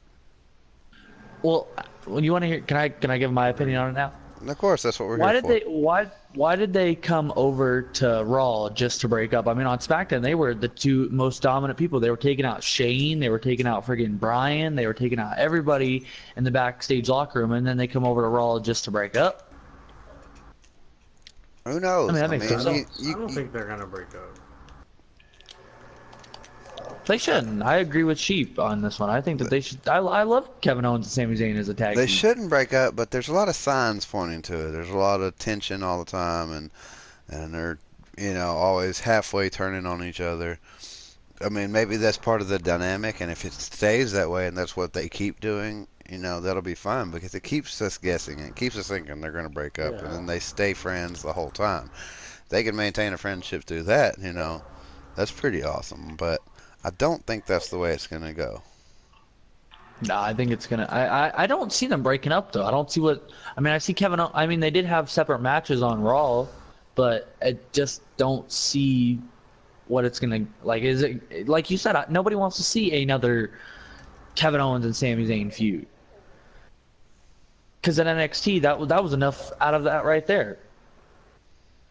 And we know who's gonna win. We know that Kevin Owens is gonna win because that's what they do. I mean, on NXT, he got the win every time they fought. Yeah. Maybe not every time. Yeah. So, Most of them. so But at least most I think of they them. should. I think they should stay a tag team. Yeah, definitely. So unless anybody has anything else to add about the Raw, I think we can move on to SmackDown now.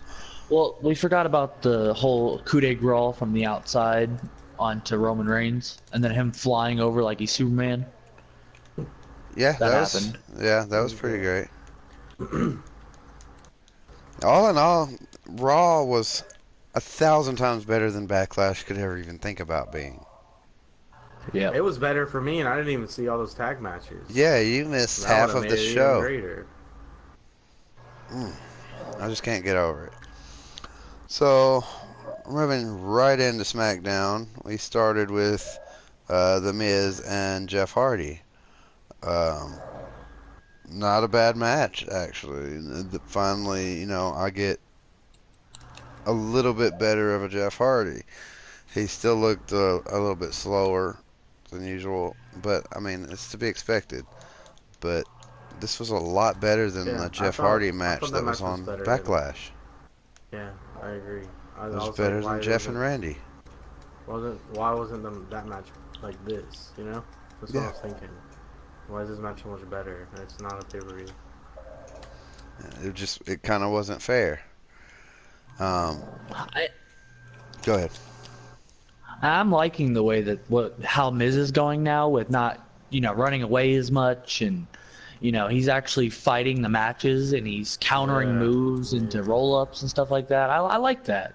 I like Miz as a heel, but if he stays as a heel and fights the matches, that's cool too. Yeah, the pin out of the Swanton was, I did not see coming. It was great. Yeah. It was like, I don't want to say it was amazing, but it was pretty good. I was just glad that the Miz finally actually really showed how great he can be in the ring.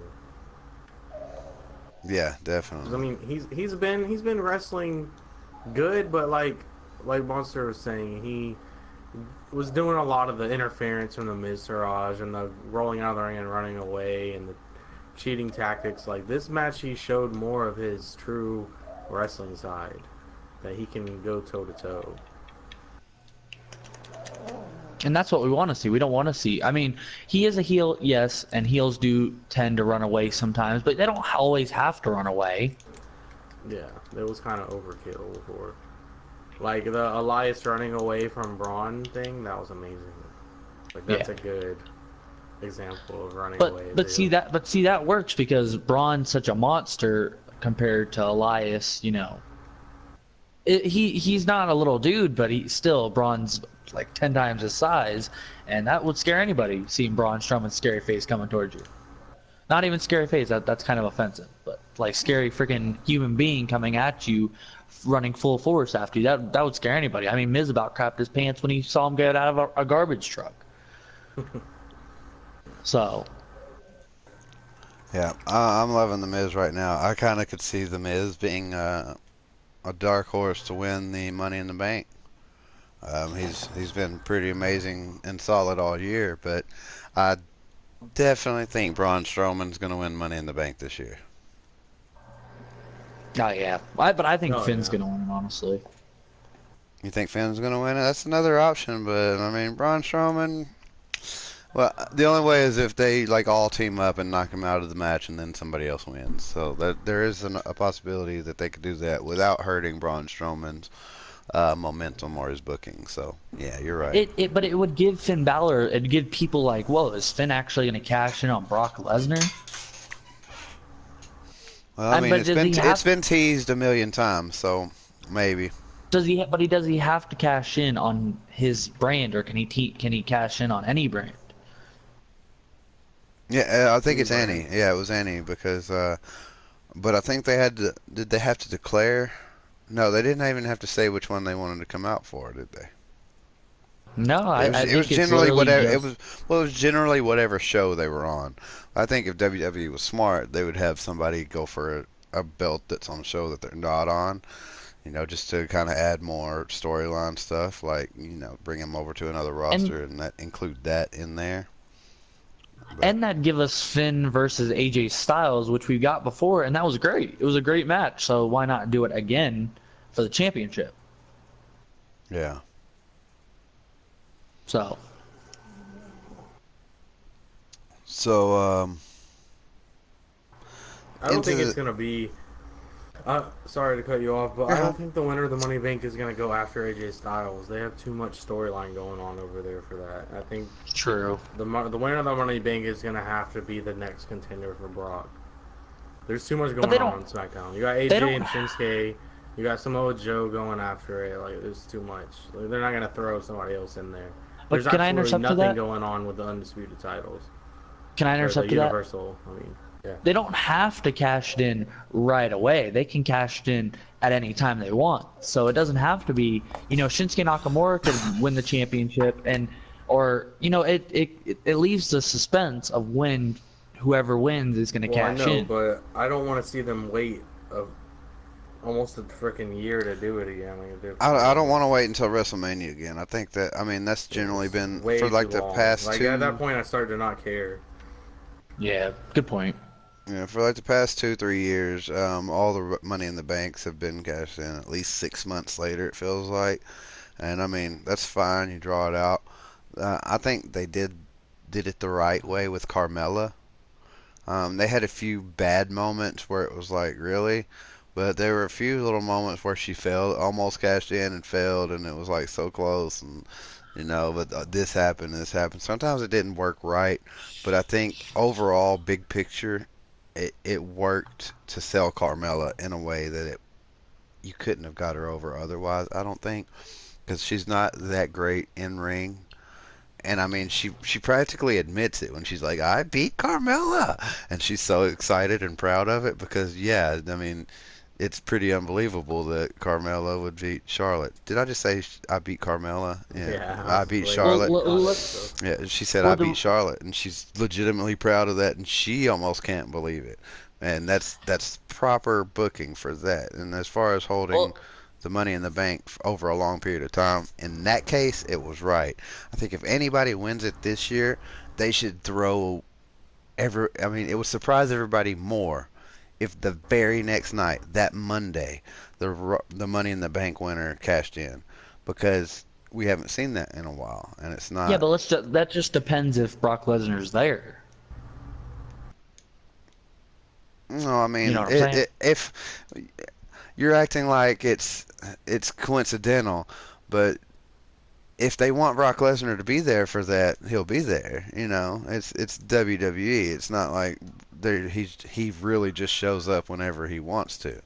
Um, But he does because Vince said he no, does. no, that's not true. That's what Vince would say to keep. I mean, maybe there are some special conditions, but if he's got a contract, and that contract says he's got to be at Raw on this date. He's got to be at Raw on this date. They might, if he doesn't, he might just get a slap on the wrist and a fine Yeah. or something like that. But if they want Brock Lesnar to lose the title at a certain point in time, then he's going to lose the title at a certain point in time. Yep. But yeah, that just I don't know. But can I I think can I can I throw something in real quick? yeah. We don't want what happened with Baron Corbin to happen with anybody that wins this year. No, we don't him want failing anybody. to cash.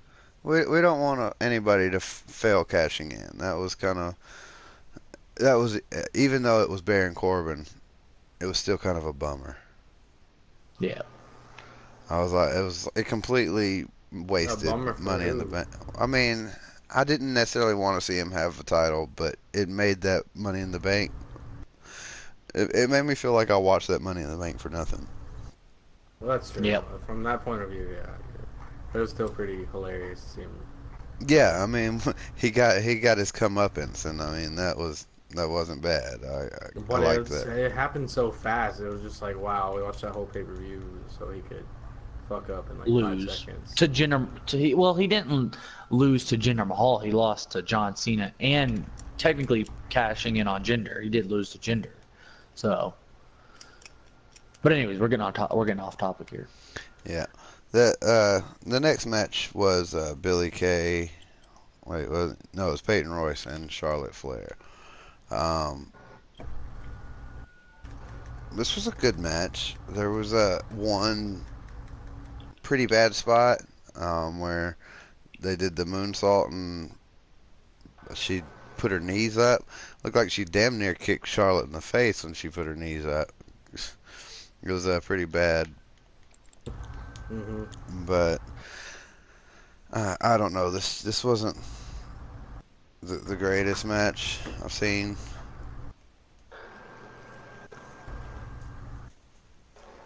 Oh wow. That was a pretty brutal spot, though. Yeah. What was that? What just happened? I wasn't even paying attention. I generally don't. We generally try to press out of the pins unless if it's not. I've been setting them for Well, 2 out sorry of 3 about that. falls. That was a brutal spot, though. You have to agree. It's all good. So, On but my yeah, screen, it just popped up disaster. yeah, exactly. That was a brutal pretty spot. Another thing that this promo from the Iconics wasn't nearly as good as I'm used to from them. All right, Street, take it easy. Thanks for stopping in, bro. Thanks for being where you're supposed to be anyway. See ya, Street. So I'm just gonna go right past the Charlotte Flair and Iconics thing. I mean, it's stuff that's gonna continue to be relevant. So we're gonna be talking about it probably for a while. So let's just not delve into it. Wait, very did much Charlotte right win now. or did the Iconic Duo win? Charlotte won. Alright, She's well, going to go on to Money in the Bank, and I think there's going to continue to be an Iconic and Charlotte thing happening. So that led us to Cesaro and Xavier, and this also I think plays into the potential breakup between the Bar, in that Sheamus wasn't able to beat him, and Cesaro was. So Downfall. maybe that's part of their little. Starting. It's the beginning of the end for these two. And say, Cesaro will be able to say, well, I'm clearly better. You weren't even able to beat little Xavier Woods, blah, blah, blah.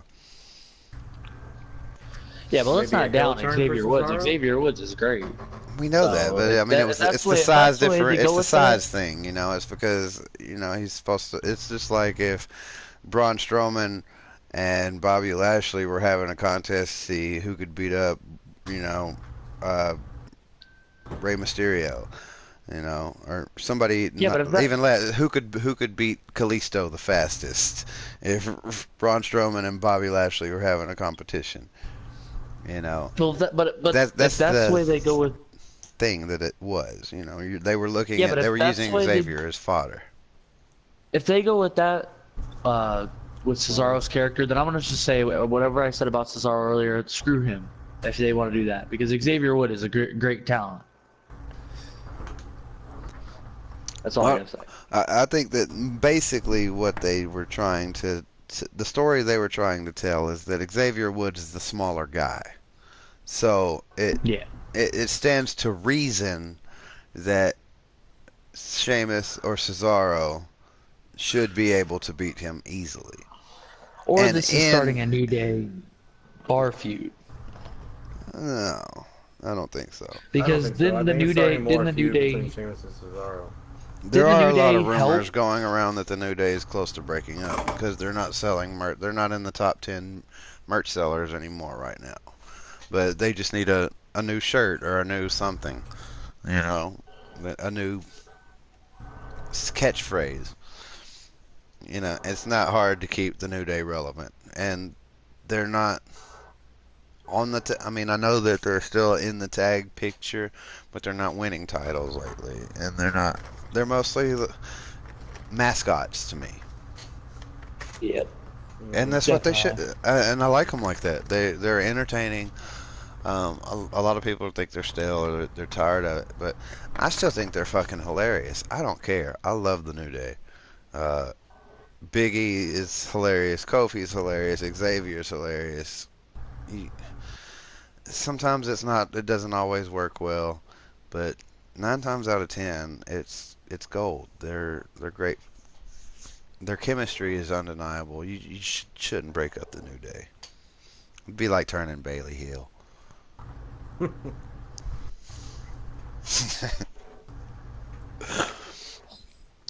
So yeah, Cesaro, I think is gonna go far. Probably gonna turn on Sheamus, and then Sheamus will probably retire, or maybe they'll let Sheamus do a couple of kind of wish list things before he does, so that he'll have a better chance at Hall of Fame and have a better career looking forward. So they might give Sheamus a few titles he hadn't had, maybe try to get him a Grand Slam, something like that.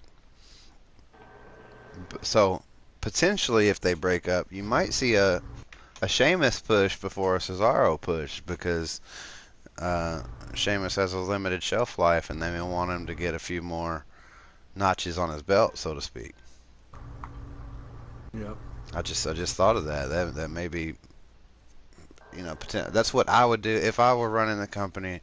I would want him to go out with a little bit better record. He's got some like 3 world championships and like pretty good in tag team stuff, but I mean, you could round it out a little bit better, I think. Considering he didn't have too long of a career. But let's go straight into Shinsuke and AJ address the whole backlash situation. Uh,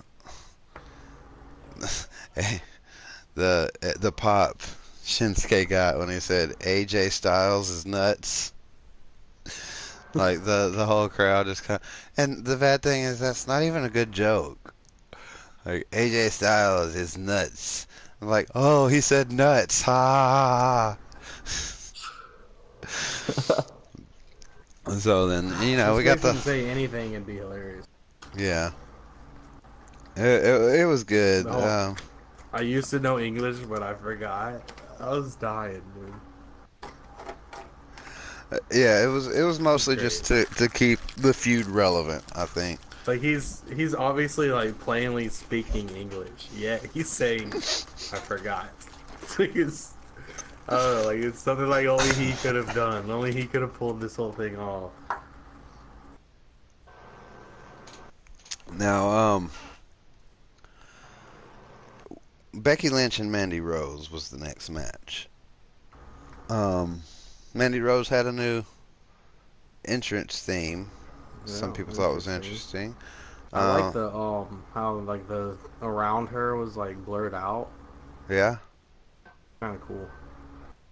Yeah, that wasn't bad. I think that who was it that had like a little slow mo thing in their entrance at one time? Like I remember when they came out, like it slowed down, and I always thought that was really cool. But now I can't remember I who it don't remember was. off the top of my head. But yeah, they need to do some more stuff like that. There's unique aspects to people's entrances like that. Especially like the video things. If they want to go video and technical, they should, experiment and do more things. That's one thing WWE's not afraid to do generally, or used to not be afraid to do, was experiment. Do some stupid, just crazy stuff. Like, you know, we got some about 2 years ago. Like the last time we had some really experimental stuff was, well, I was about to say the James Ellsworth stuff, but Blue the Yeah. Wolf, what's going on? How's it going? Looking for a challenge. You might have come to the wrong place here. We're still stuck on the rematch screen, as you could see, but we're just discussing wrestling. We're doing a podcast. We don't even play seriously. Most of the time, we just run around and taunt and do bullshit. So if you're looking for a challenge, you came to the wrong place. But if you want to hear some guys bullshit about wrestling, you're in the right place. Becky Lynch and Mandy Rose was a good match. I didn't expect to see Mandy Rose win. If you're gonna have new or up and coming talent um, get over, it should be over. It should be like squash match type of stuff, not over somebody that deserves to be in a Yeah, better Becky place than just losing to Mandy Rose. I don't want to see Becky Lynch get buried anymore. She she deserves to be just in the lost title picture. to Carmella as well. Yeah, come on. I guess she's taken one for the team, and it's really just showing what she's capable, or how much she's willing to do, you know, how much she loves the Hmm. business and all that kind of stuff. But I want to see Becky Lynch do better. I'm a fan of Becky Lynch, so Me too. I wasn't necessarily happy with the outcome, but I mean that's I guess what's supposed to happen. It's a big win. Um, I think I think it's Becky going to lead Lynch, to a heel Charlotte, turn, maybe some kind of heel turn Becky for Lynch, Becky. Charlotte, and Naomi are like the only women in the WWE that you give a shit about in general. Becky, I like Charlotte. Yeah, I don't care for a lot of them. Uh, well, I That's what like I'm Nikki saying. Cross. Oh my god. I know you don't like Nikki Anyways, Cross, but I like Nikki Cross. She's fat shit crazy, and I think it's awesome. you're one of those. This is a conversation for a whole nother podcast. You're one of those Uh, freaky weird guys. That's okay. no, it's not even that. I think it's a good Like, oh, your good woman a little character sweaty, a that. little dirty. No, I think it's a good character that's missing from usually the female aspect of wrestling. You don't usually have like the psycho or the psychotic character. The closest we've had was Alicia Fox, and that was really bad, like cringy. Like to me, the Nikki Cross is almost really believable as far as That's true. believability. That's true. But it's in the Daniel Bryan versus Rusev for Money in the Bank qualifier match. Um, this was another unexpected. This was like the Miz beating Jeff Hardy. Um, Especially after that Swanton, we didn't see the Miz countering that and winning. We definitely didn't see him kicking out, so we thought it was over when we saw that Swanton. But I thought Daniel Bryan would clearly beat Rusev Day because Rusev Day has been buried and buried and buried and buried. And there was a little bit of stuff from Aiden English, but he pretty much won clean. Hmm. So it was highly unexpected. Again, SmackDown was twice as good as Backlash. Can I Uh, just say, yeah, Happy Rusev Day happy to happy everyone? Of Rusev Day. course. It's Rusev Day. Watch out in English. Sheepshifter's coming for you. That's right. That was some.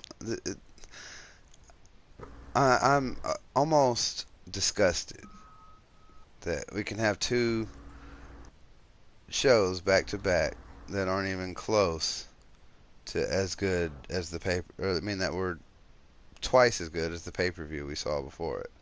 Why couldn't we see any of that on this pay-per-view? Maybe this was a maybe that was a maybe Backlash was a reset. Like they were pressing a reset button, and they said, okay, we got to get we already dug ourselves into these holes with these certain matches. Let's just go ahead and get them over with. And we start off with a clean slate Monday. We'll start over. So maybe that's what's going on there. Yeah, let's just go with that. That'll make us feel better. I mean, hopefully. It makes me feel better. That's the only thing I can think. They were just like, you know what? We dug our grave. Now we got to lie in it. But Plus, Backlash is always kind of. I don't want to use the word always, but it's not that exciting of a pay-per-view because there's no big stipulation type match in it. Like the Royal Rumble has the Royal Rumble match, you know, Money in the Bank Survivor has the Money in the Series, Bank and match. I miss It doesn't all have those nothing things. special to it. I miss the things like Survivor Series always had like a little tournament. And what happened to King of the Ring? And you They know, still do the Survivor Series thing. I'll do they? The 5-on-5. Remember, it's like Raw versus SmackDown now. Yeah. Oh, okay. Yeah. Team Raw, Yeah. Team SmackDown. That, They yeah, used to that do was it right. different. Like it was like factions against each other back in the day. Yeah. But now it's Raw versus SmackDown. Yeah. So I kind of guess we can chalk it up to it's one of those middle of the road pay-per-views, but I think they should all start to have some kind of special thing attached to them. How hard is it to come up with something special to make each one different? I mean, it's not that big a deal. A tournament or a belt or a trophy for each. I mean, it's 12 things, you know, Well, I one a think month. that the Naomi or not Naomi, the Nia Jackson Alexa Bliss was the closest thing to the definition of the word backlash. Honestly, I even just Googled the word backlash to read the actual definition. A strong and adverse reaction by a large number of people, especially to a social or political development. The whole bullying thing, that's backlash. Yeah, The whole yeah, anti-bullying thing. it's the So that match backlash is the on closest. yeah. If you're talking about as far as moral, I see what you're saying. Yeah, as far as define meeting the definition of backlash. Yeah, I'm trying to save it here. I'm trying to save them. Trying to make excuses for them. For why they would title. This is because this pay-per-view is kind of like the TLC pay-per-view where there was no TLC. well, see, we've already proven. Yeah, that's ridiculous, and we've already proven that strange matches can work still in this day and in this era. The War Games match at Takeover wasn't the best match on the card, but it was still successful, amazingly successful. So, I mean, bring back all those types of matches. Maybe not, Punjabi prison matches, but they're What? bring back, No? I was kidding. yeah, bring back all those fun things and come up with new ones.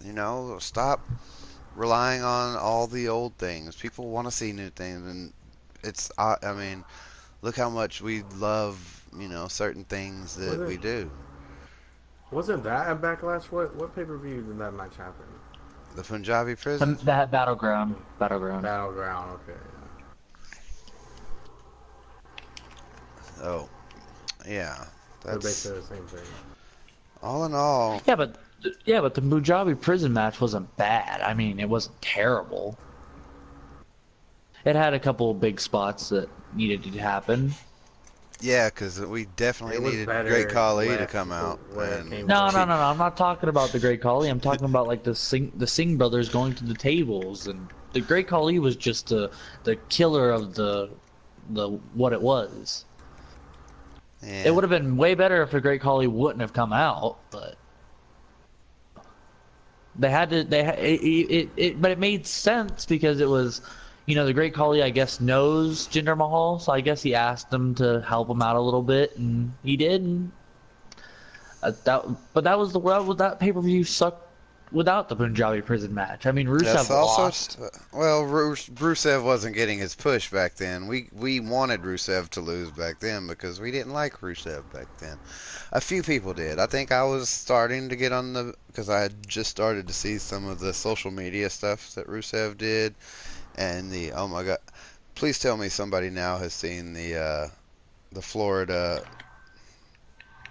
uh not the Florida thing the what's that show called Southpaw Regional Wrestling Yeah, on YouTube. The fake 80s knockoff thing that a bunch of the superstars did. Well, Rusev plays a basically a hillbilly type character, speaking with his best version of a country accent. And I mean, these videos, if you haven't seen them, you should definitely check them out. They're probably the greatest thing WWE's done in the past 2 or 3 years. I can't believe I haven't been talking about it a lot more lately. I I don't haven't think I've watched them in seen a that. while. Yeah, I haven't watched them in a while. I'll send a link to them later on. They're great. It's hilarious. Um, Rusev is really popular on social media, and when we started doing like the podcast and started talking about wrestling more, I started reading on news sites more, and a lot of if you read on wrestling news a lot, Rusev was a big deal even back then because he had a large following because he's pretty funny. And most people didn't understand that at the time because he was a foreign heel, Machka, Crush, and he never got to show that side, the comedy side of his um of his talents. So I'm really glad that we're finally getting that. But yeah, back then when he lost at Backlash, we didn't we wanted him to lose. He was that foreign heel, nobody really knew who he was at that even point. Battleground. That thing, yeah, that's what I meant. Yeah, I don't blame you for forgetting the name. It was a very forgettable pay per view. I mean, Baron Corbin and Shinsuke Nakamura had. I just watched it today, so it was very forgettable. But it didn't like it. Baron Corbin versus Shinsuke Nakamura ended in a DQ. It was a very awful pay per view. Yes, but we had we had one of the Singh brothers go to the table, and I thought that was pretty cool. Yeah, that wasn't too bad. But then Great Khali came out, and everybody's excitement just went down the little toilet bowl. All right, so let's jump right I can feel the into disappointment all over again. right. Um, let's finish off real quick with NXT before we get too far past that 2 hour point. Um, started off. Did everybody watch NXT this week? I I did. did. Wasn't a bad one. It was pretty good. Especially I think Ricochet and Velveteen Dream. They had their little verbal battle there. Yeah, I didn't expect to It's be pretty interesting. Ricochet as good I on the think mic as he was. I think both of them are great. Like I think what their rivalry is going to be great. Their feud is going to be Yes, great. it's got to be. I think it's going to be. The Velveteen Dream, his character is so believable on what he's doing, what Oh, Patrick Clark is doing. Ricochet is easily on AJ Styles level of Mhm. all Oh yeah, superstars. yeah. He's There ain't no doubt about he's a that. big deal. The way he made his not his in ring debut, the way he made his in ring debut, but like the way he like came out his first night and like did a backflip and like on the ropes and all that sort of stuff. It was like whoa, this guy is different. This guy, Ricochet could actually change the way like I don't think he should be in 205 Live. Honestly, I think he should be either on Oh, no, Raw he or won't. SmackDown. He will be. Because I think that Definitely. he could change. Like, whoa, that guy is freaking athletic. He's freaking high flyer. He's freaking and the Let's see Velveteen something. Dream. He's not like as high flyish, but he's still in a league where he could be maybe. I don't know. I don't even know what Velveteen Dream would be, but he's still great. Yeah, he's Velveteen pretty Dream's good. gonna be probably a heel along the likes of. But he Hard to plays the heel role so good. it's hard to place him. He's gonna be one of those heels that the real wrestling fans are probably going to really like because you, you could tell he's passionate about it. Yep. Mhm. I think that this Ricochet Velveteen Dream feud it's gonna be really good. Like Aleister Black and Velveteen Dream's feud, that was pretty cool. I mean, he wanted Aleister Black to do was to say his name, and he finally did. So maybe he wants Ricochet to say his name, That was or good did Ricochet writing. already say his name? That was that whole thing was really good writing, especially the ending and all that. Like at first, I really didn't care for it, like the particular say my name bit and all that kind of thing. I thought it was kind of silly, Yeah, but and it but yeah, but it paid yeah, but it off. was It at the end, by the time it was over, I was like, oh, okay, I see what we're doing now, and the story, the writing paid off.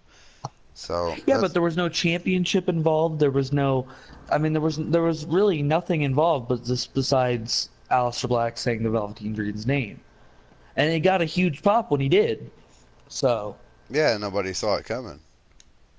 yeah, so it was, and I don't know if I may be incorrect on this, but did Ricochet say Velveteen Dream's name? Well, yeah, So they might be because going. He addressed him as he was Dream, I addressing believe. him. Yeah, he was addressing. Yeah, he kept calling him Yeah, so Dream. he might want him to say his full name, and then that's another. Well, No, him I saying mean the Velveteen the Dream's name. say my name thing is done. I think it's just generally that they've got their reason for the match now. There's no need to put any other thing in there. Besides that, I just think it's going to be interesting. I think it's going to be a oh, really of great course it feud that is. I'm excited for. Yeah, definitely. So, getting to the first match, we had Raul Mendoza and EC3. I remember seeing Raul Mendoza a few times before. That boy Raul is back, baby. Yeah, I remember seeing him too. I think that he's eventually, if he keeps doing these jobber bits on NXT, I think eventually the NXT fan base will start to develop a following for him, like they did Oni Lorcan and Danny Burch, and then they'll start to get their own little push to that way. And I think that's probably what Raul Mendoza is trying to hopefully do is put in his work and then get a bit of a following from the NXT Already seeing fans, him on as Junior. and then that'll transfer into fans worldwide if he gets a push on the main card. I think he's got talent, and we might could see something good come from it. You say worldwide? World Slide. But also, I mean, not to discount anything EC3 is doing here. It was a good match from him. Uh, I know it was a squash match, and I've talked up Mendoza more than I have EC3. The But Miz on steroids. that's a good way to put it. It's the Miz on steroids. Did you read that somewhere? Or did you come up with that? I came up with it like his first appearance on NXT. Oh, look at This this. guy reminds me of the Miz, but he's big and buff. Yeah, he's like if John Cena and the Miz were one person. I could see them two being in like a team together and both just gloating every week about how great they are and then finally like turning on each other. Like Yeah, arguing about who's better than the other, like a little fussing about it. yeah, that could be cool. I could see that. That would be very interesting, I think. So that takes us into. I don't even know if I want to get into it. Dakota Kai and Vanessa Bourne. This is I talk so greatly about NXT's writing and their creative, but they're definitely fucking up with this one. I don't mean, get what they're doing with Dakota Kai and Shayna Baszler, because if Dakota Kai and Shayna Baszler have a It's match, so we know the gross. outcome of that this match. is terrible. I mean, no, I think Shayna what they're Baszler is the trying most to build. disgusting thing. Yeah, what they're I trying can't to do it. I, build is that I guess Dakota's finally going to overcome her fear, and come Yeah, out but on just to top. get beat, But it's no, she's. I don't I think she's think gonna win.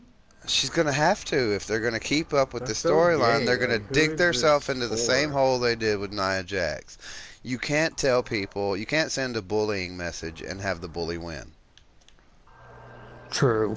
So I mean, they if can, they're but gonna because keep Triple H is going down, writing look, NXT, what the only thing that can happen other than Dakota Kai coming out and beating Shayna Baszler would be someone coming to rescue Dakota Kai. In which case, you still bury Dakota Kai which would be Kyrie Sane, right? for at least a year.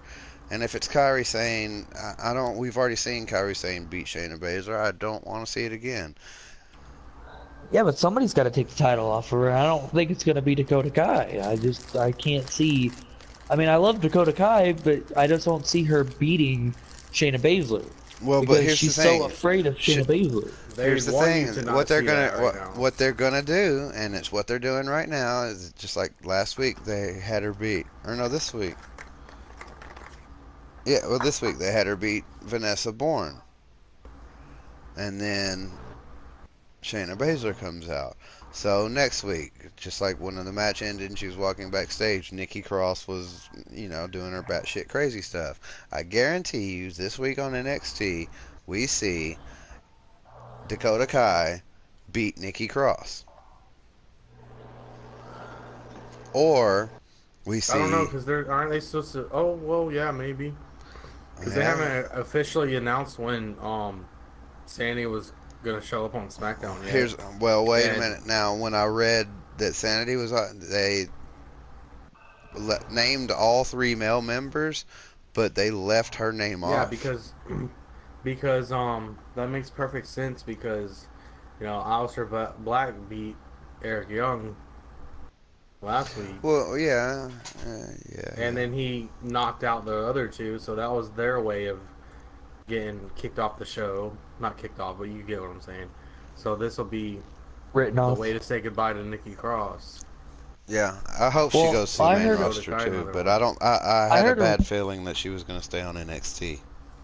well, I heard a rumor that she's supposed to What? fight Shayna Baszler at NXT Takeover Chicago for the NXT Women's Championship. That's also another thing I was thinking of is that Nikki Cross might be that person who, as crazy as it sounds, stands up for Dakota Kai. I don't know. And but Maybe they pull some kind of. I hate to say it.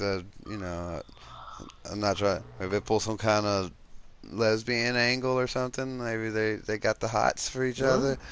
And Dakota Kai and Nikki Cross? oh yeah. That's so weird. The thing I'm trying to say is that they're trying to push boundaries and inclusivity and stuff like that. I mean, it's gonna happen eventually, but you yeah, know, there's got to be a reason for. It's just so weird to have. It makes no sense why Nikki Cross was back there backstage unless she fights. I mean, I guess if she's saying that that's scouting to fight Shayna Baszler, what I don't know. I don't understand that part of it, and I'm actually interested to see how it unfolds next week. So I guess that's good writing on them. and you never know. You could have a point on the. I mean, we're getting it with the Balor Club is for everyone. I mean, why can't they change? Why can't it go into a, what you said, lesbian tag team, and Nikki Cross comes We out the already winner have and that. is, Huh? We already have a lesbian tag team. Billy Kay and Peyton Royce? Yeah. yeah, Yeah, but that's on SmackDown. We need one for NXT. I don't think they're lesbians, but they very well could be. Who knows? Maybe that's why they won't go anywhere without the other one. Look, that's on SmackDown. We need one for NXT now. Oh goodness. Okay, let's move on to Heavy Machinery and War Raiders. I like the. I don't like that they just buried the Heavy Machinery twice in a row. War Raiders are fine, but I really like the Heavy Machinery. I like Tucka and Dozovich. Can I say something? Go ahead. Can I say something? I am really irritated that we do not have the Street Profits on freaking NXT television. I am a big fan. They had a promo, and you can't fit everybody on there every week. NXT is very short. Yeah, it's super and short. There's usually only like they got TV time. That's more than a lot of stars can say on NXT. There's a lot of big names that weren't even on TV this week. So I mean, was Aleister Black on TV? No, of course he was. I mean, he is the NXT champion, but he was Brock Lesnar. I mean, oh, he was on TV, yeah, but he wasn't. He didn't have a match or anything. But a lot of people weren't even on TV. And people that are prominently in title scenes and everything else. But as far as the War Raiders on the Heavy Machinery, man, I think they could have beat somebody else. They could have beat a squash tag team. They could have beat. Well, I guess Tito Sabatelli and what's his name are out because Tito's injured. So, but didn't they just split up? Because they were about to. Well, he walked away, but it wasn't official yet. He left his partner standing, but that don't always mean things are over. Yeah, I guess. I just feel like they could have had him beat somebody else. I like Tucka and Dozo. I like Heavy Machinery. The only thing I don't like about Heavy Machinery is their name. Well, didn't the one guy I don't just like get the back name Heavy from, Machinery. I don't. Didn't the one guy just get back from Saudi Arabia, being in the Greatest Royal Rumble? Which one? Yeah. Oh, Tucka was. Yeah. So he could have had a little jet lag. But yeah, well, it was that much. He's had time to recover from then. Since then. Yeah, true. This is from Friday to Wednesday, so that's all 5 days. Yeah. But yeah, that's all I got to really think about that. Then we go to Cassius Ohno and Tommaso Ciampa, the main event. I'm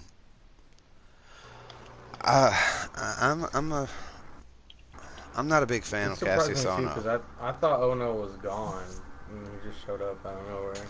I think it's time for him to make his main roster debut. Honestly, I don't. I think it's time.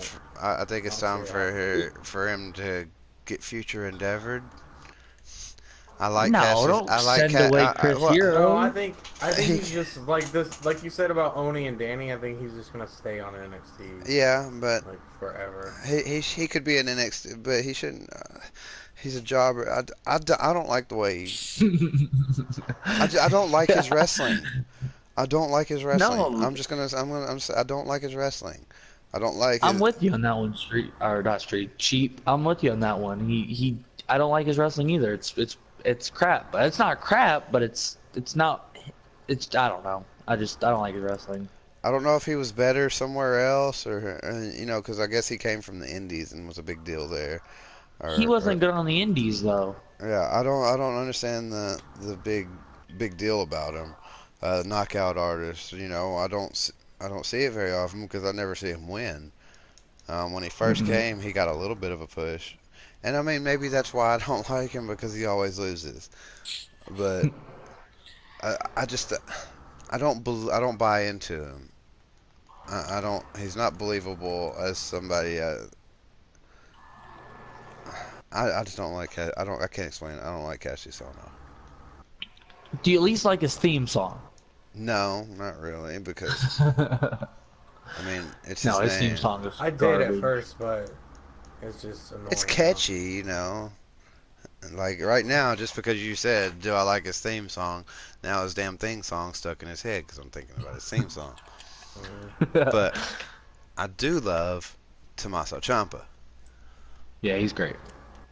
Oh yeah, Poor Or Johnny or, Gargano. I or like love him to. way better than Johnny Gargano. Yeah, Just to put Tommaso that out Ciampa. That was. I mean, but generally, and it's kind of a general rule that the real fans, the fans who really get into WWE and who know what there is going on, kind of behind the scenes with creative and who do their research, we tend to like really good heels better than we like faces. But see, I We're like I like Johnny more than I like Tommaso though. yeah. there. I don't. Well, not me. I I like. just Well, I went back and forth. Right now, it's Tommaso all day. Right when they Johnny first for had me. the I love Johnny Wrestling. I when they haven't I'm a really first Johnny had cared for this. Wrestling fan. Johnny since I started watching NXT. Even when DIY was still together, I didn't really care for Johnny. Did you see I NXT never had. Takeover in New Orleans? Did you watch that? Yes, yes. That was great. That was a great, and I know it's both competitors, but I think Johnny Gargano is a great wrestler. Honestly, Yeah, he take can nothing away from him. wrestle. I'm not saying he can't wrestle. I'm saying I I think what personally Soul's don't care getting for at the is they shoved he's a that knockoff Daniel Bryan to me. Like, he's just not boring. they shoved that angle down Maybe our not throat. knockoff Daniel Bryan, He is because they're forcing it. They're Yes. trying. They're but trying they're to not make. forcing it though Yes, because they are. they're They're trying trying to to. they're giving you a Yeah, feud that you're. I thought we were done with. They're pushing Tommaso Ciampa down your throat. If that's the case, because he just this feud was over. Tommaso versus Johnny was over. And now he had to bring it up. He had to bring it back by attacking him. I think he put the So stamp on it by finishing no, Cassius. this is gonna have another match because Johnny's gonna want his revenge, and I get that, you know, they're pushing him on it. They're pushing Johnny and Tommaso. They're just pushing them onto each other. They're not gonna ever give up on each other. well, shoot. Yes. We're coming to the end anyway. That was the last match, so I figured it was a good cap on the feather. Cap on the feather. Yep. Feather on the cap. But, I mean, all in all, NXT was pretty good. I don't necessarily agree with everything that happened. The Dakota Kai thing is pretty bad. But we got good Yeah. stuff from Ricochet. We got good stuff from Velveteen. We got EC3. You know, there was a lot happened, and I guess I do want to see what happens with the Dakota Kai angle. So I am kind of curious about it. So I guess maybe it did its job. But Yep. other than that, I thought it was going to be a terrible week in wrestling because of Backlash. But it turned out to probably be one of the best weeks we've had so far as quality. Yep. If you don't count Backlash, like if you average it out with Backlash, probably the whole week would be a C because Backlash was an F. You know, you could have 3 B's and then that F brings you all the way back down. Yep. A couple things before we end. Oh yeah, we got rumors and have stuff here. and all that.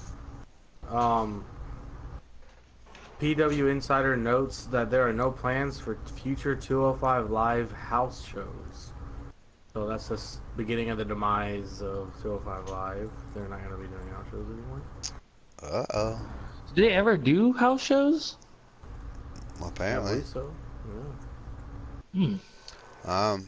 I had a little bit of I don't know if we covered it last week or not, but apparently management's a little bit upset with Big Cass. He was the segment with the midget little person. The segment with the little Daniel person, Bryan. little Daniel Bryan last week. He was only supposed to give the big boot, and he wasn't supposed to deliver the quote-unquote beatdown afterwards. And he was supposedly even told directly by Vince McMahon to only do the big boot. So can I point something out real quick? Mm-hmm. You know what triggered me about Daniel Bryan versus Big Cass was that we didn't see the little Daniel Bryan. even come out with like freaking Daniel Bryan, little Daniel Bryan come out with big Daniel, well, medium Daniel Bryan, or little Daniel Bryan coming out with big Cass. I mean, that would have been great. And they didn't even show it in the video package for the match that he picked on little Daniel Bryan. I wanted more little Daniel Bryan. That's all I got to say about it. Well, like Sheep just said, with Cass really went off script, and Vince McMahon was probably pissed off and just wanted the whole thing to be forgotten. Yep. True, Definitely. that's a good point. Right. Cass maybe definitely that's didn't want why- any more of it to be shown up there. Maybe that's why Daniel Bryan got the win, though, is because Vince wasn't happy with Big Cass, and he's It like, may maybe very- it Big may Cass very was well supposed be. to win. I am kind of in be. agreement that that's kind of the way that I thought it was going to be booked. I was like, well, Big Cass has to win, or they just gave him this comeback push for nothing. So, yeah, I think he might have dug his But own hole there. What you can't do that, and I mean, if Vince tells you to do something, you got to do it. You can't just go off your own script and be like, oh, I'm gonna. Well, I don't even remember what happened to the little Daniel Bryan. I was just too worried about his health. Poor guy. So, I'm a big little Daniel Bryan mark. as far as some other news we've got, I don't know how relevant this is or if anybody even cares. I don't really, but a lot of people do, so I'll mention it. CM Punk is going to be doing a meet and greet at All In Weekend for Pro Wrestling Tees. So that's leading to a lot of speculation that he may actually appear in the All In event on September 1st. This isn't WWE. I don't know what company does All In, but maybe that's it means nothing. I don't care much for CM Punk or necessarily other promotions. I somewhat read or follow up on the New Japan stuff every once in a while, but it's not really that big a deal to me. Generally, I don't even have time to watch all of WWE, so can't really fit anything else in there. I have some news from it was Pro Wrestling, I think what it was. Go ahead. That the night that Jinder Mahal lost the WWE Championship, he went backstage and Vince McMahon actually hugged him and told him that he was going to go to Raw to be Universal Champion. So we might be getting Universal Champion Jinder Mahal out of.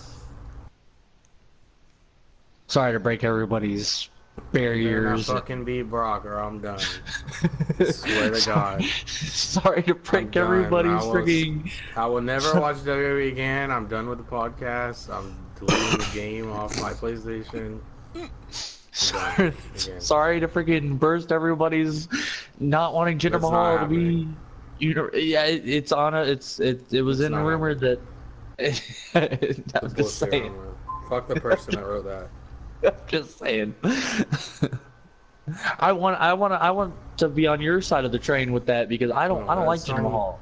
That's some trash website trying to get clicks. No, they're full of shit. Not. But why is Jinder on Raw? Well, another little rumor here. Apparently, they had a lot of people were wondering. TNA was actually mentioned recently, and actually had some clips air on WWE Network. Whoa. Yeah, that's a big. You never hear that before. That's kind of like what was that movie where the things that we do not speak of. Yeah, like that, Yeah. the village or something like that. Talking about Harry Potter? Thou shalt not be named? Something like that, yeah, that too. That we don't talk about TNA at but they did. And they actually what clips aired. were on it? Well, it was on the Table for Three that they just did with AJ Styles, Shane McMahon, and Kurt Angle. Well, that's on a table for three. Then it's still a big deal because traditionally WWE but doesn't they just even talked about it. Oh, hold on, let me finish. The WWE generally doesn't. They didn't just talk about it; they showed clips. So what I'm trying to say from TNA, they showed parts of matches. Well, let me go ahead and finish the whole thing, and then you'll have more to go on.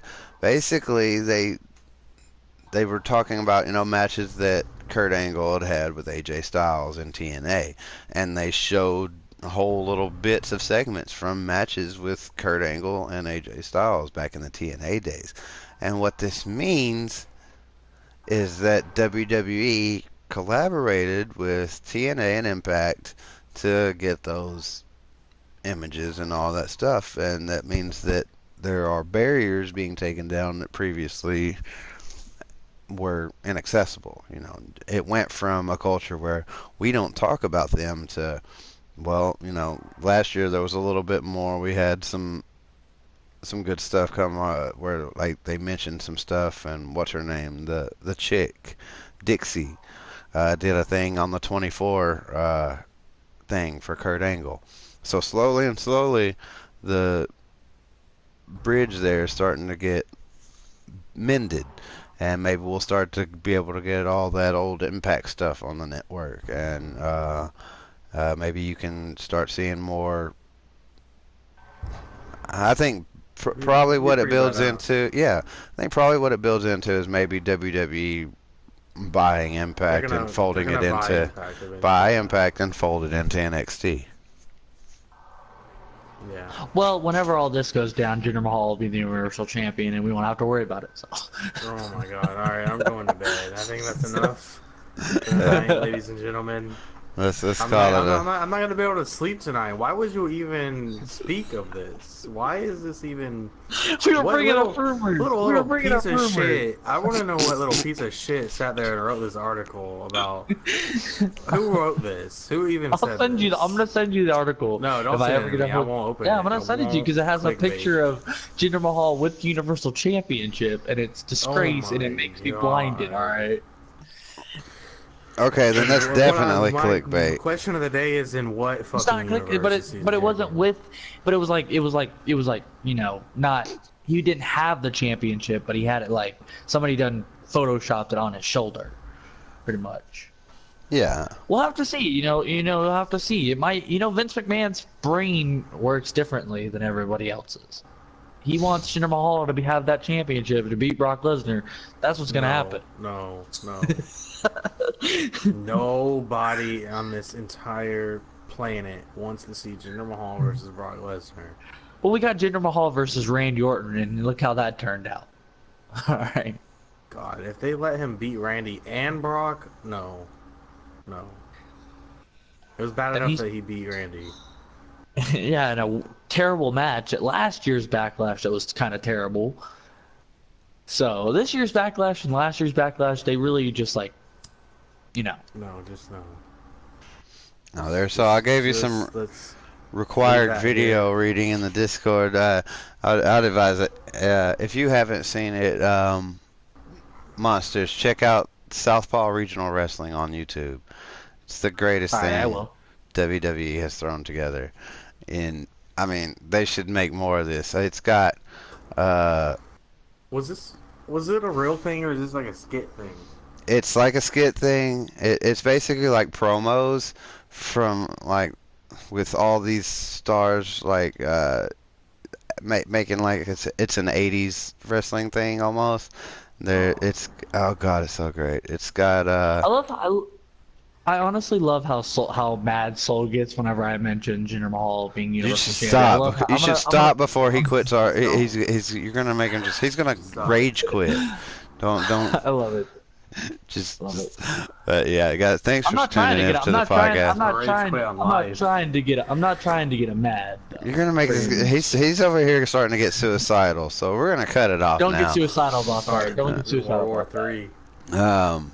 Thanks, guys, for tuning in to the Dat Wrasslin podcast. We're going to call it a day. We'll be back next week, same time. Hopefully with a full roster this time. Yeah. Thank you so much, Monster, for stepping in. Yeah, we appreciate you. Thanks, everybody, for coming in. Stay breezy, sheeple. That podcast over if I get my controller to work and stop going up and land on the stop broadcast. God damn it. We're going to end one of these days. Stop, bro. Yeah.